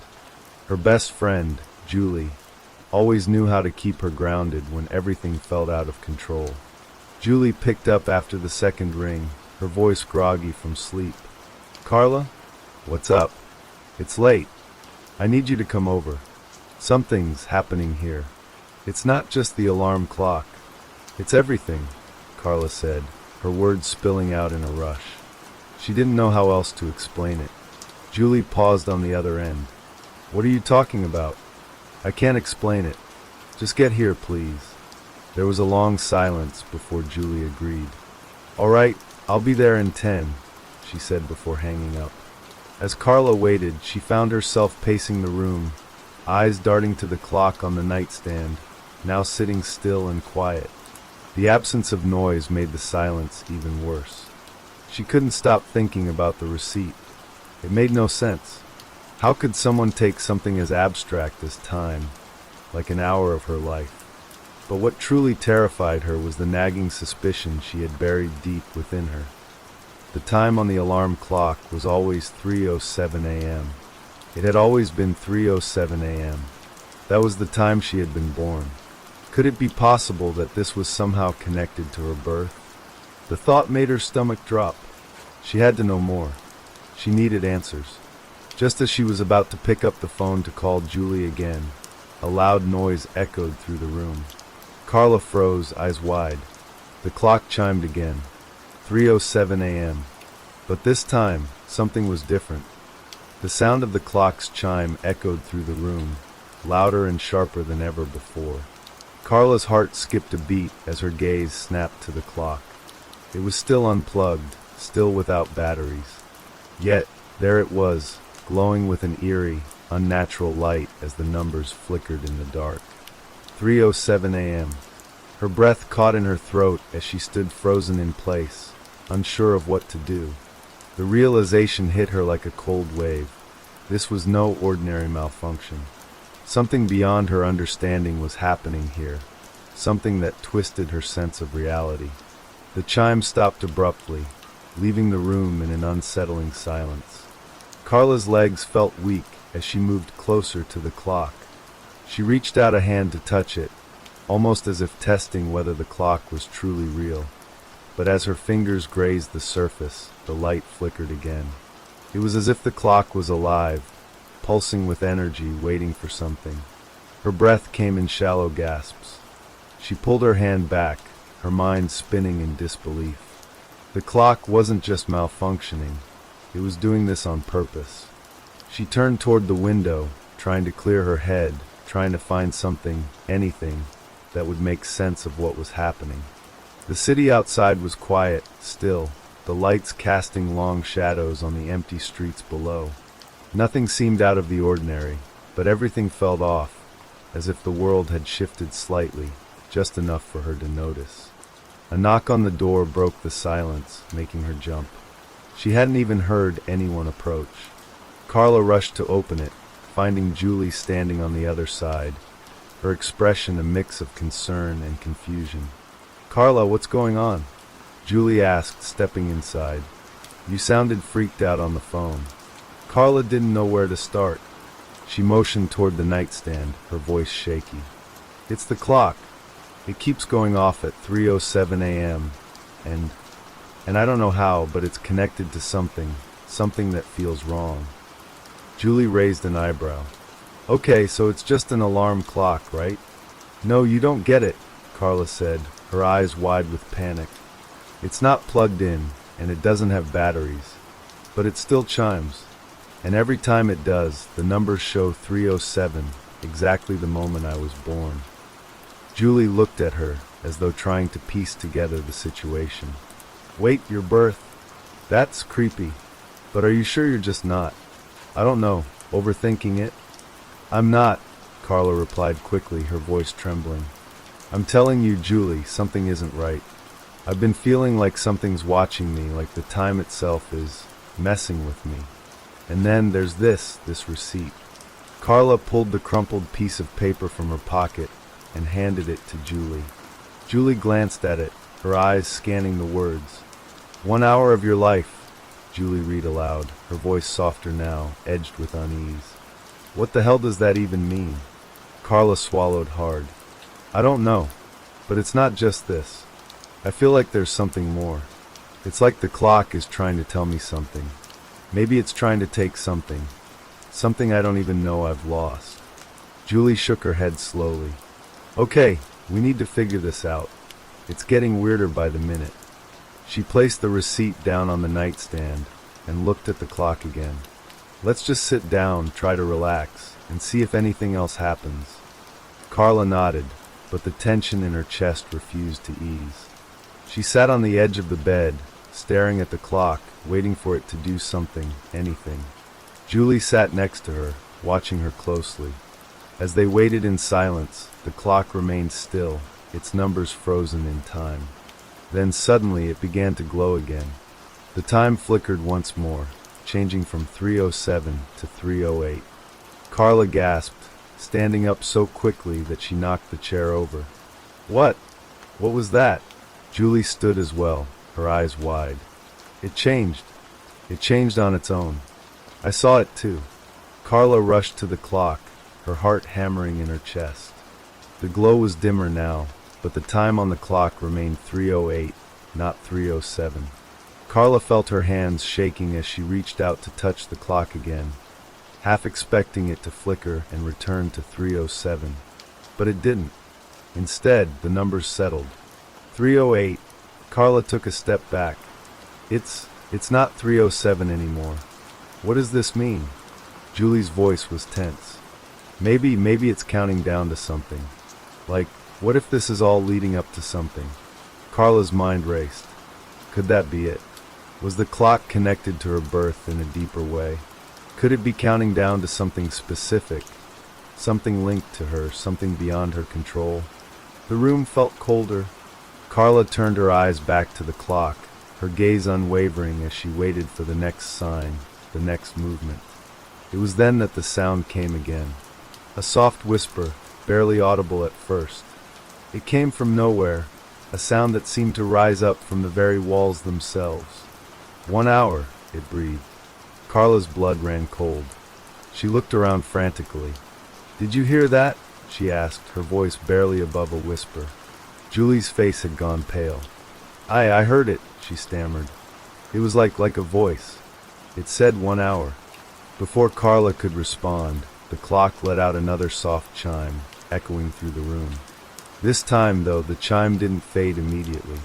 It lingered, stretching out longer than it ever had before, as if it was somehow reaching for them. And then, just as it began to die down, the numbers on the clock blinked back to 3:07. But this time it was different. The time didn't stay the same. The numbers on the clock blinked back to 3:07, but as Carla's eyes focused on the digits, they began to stretch and warp, as if they were made of liquid. For a moment, the 3:07 appeared as if it was on the edge of reality itself, flickering between numbers, its edges jagged, like it was about to break free from time itself. Carla stepped back, her breath shallow and erratic. The whispering sound from before seemed to come closer, but this time, it wasn't coming from the walls. It was inside her mind, repeating the same chilling words over and over. 1 hour, 1 hour, 1 hour. Julie grabbed Carla's arm, pulling her toward the door. This is too much. We need to get out of here. Now. But Carla couldn't move. Her feet felt frozen to the floor, as if the clock had cast some kind of spell over her, keeping her in place. Her heart raced as she turned her eyes back to the clock, her hands trembling as they reached for it. She could feel the weight of its gaze on her, like it was watching her every move, waiting for her to make the wrong choice. "No," Carla whispered, her voice hoarse. "I have to figure this out." Julie shook her head, panic rising in her voice. "Carla, no. This isn't something you can fix. We need to get out of here before." The clock chimed again, louder this time, and the light pulsed more aggressively. It wasn't just a timepiece anymore. It felt like something ancient, like a presence that had been waiting for years to find its way back to her. Carla could feel its power pressing against her, clawing at the edges of her mind. It was like it had always been there, hidden in the dark recesses of her life, waiting for the right moment to resurface. The whisper came again, clearer this time, as though the clock itself was speaking directly to her. 1 hour of your life. 1 hour, and then everything will change. Carla's breath caught in her throat. Her heart pounded in her chest as the clock's numbers once again flickered. But this time, they didn't stop at 3:07. The digits twisted, contorting into shapes she couldn't comprehend, and the time shifted. 3:08, 3:09, 3:10. It was moving faster and faster, like it was counting down to something. Julie's voice cracked. "Carla, please, you have to stop. This isn't normal. You're in danger." Carla didn't hear her. She couldn't focus on anything else. All she could hear was the ticking of the clock, each tick like a hammering pulse, each chime like the pounding of a drum, signaling that time was running out. A sudden jolt ran through her, and she fell to her knees, gripping her head as the world around her twisted. The clock seemed to stretch before her eyes, its hands blurring with every second, until the room felt like it was closing in on her. The walls grew taller, the ceiling lower, the air heavier, as though the very fabric of reality was starting to break apart. Julie screamed, but the sound seemed muffled, as though it was coming from underwater. Carla's mind was spinning, and for a moment, she thought she was going to lose consciousness. The clock kept ticking, louder and louder, until it consumed everything. And then, with a sudden deafening crack, the room went silent. Carla opened her eyes, blinking against the sudden stillness. She was back in her bed, lying in the dark, with only the faint glow of the streetlights outside filtering through the blinds. The clock on her nightstand was still and silent, its face dark and lifeless. She sat up slowly, her body trembling. Was it over? Had everything just been a nightmare? She reached over and turned the clock toward her, her heart in her throat. The time read 3:07 a.m., just as it had before. But this time there was something different. The numbers didn't move. They didn't flicker. They didn't twist. They simply sat there, still as stone. Carla let out a shaky breath, her hands shaking as she reached out to touch it. She didn't know what she was expecting, but she couldn't stop herself from touching the cold glass. The moment her fingers brushed against the surface, a soft voice whispered in her ear, too quiet for Julie to hear. "Your hour is up." Carla froze. She turned, but Julie wasn't in the room anymore. She was alone. The clock had stopped, but Carla felt different, emptier, as if something was missing, like a part of her had been taken, something she could never get back. The room seemed colder now, darker, and even though the clock had stopped, the silence felt like it was pressing in on her. There was no escaping the feeling that something had changed. She had changed. Her phone buzzed in her pocket, and she quickly pulled it out. It was a text from Julie. "Carla, please answer me. Where are you? I can't find you." Carla blinked. But how could Julie send that message if she wasn't even here? The room felt colder still, and her fingers froze around the phone. She stared at the screen, but the words blurred before her eyes. They didn't make sense. The clock was gone. In its place, there was just the empty room, and the faint sound of ticking, as if time itself had never truly stopped. And that's the end of tonight's stories. Keep listening to the sound of rain and fall into a deep, peaceful sleep.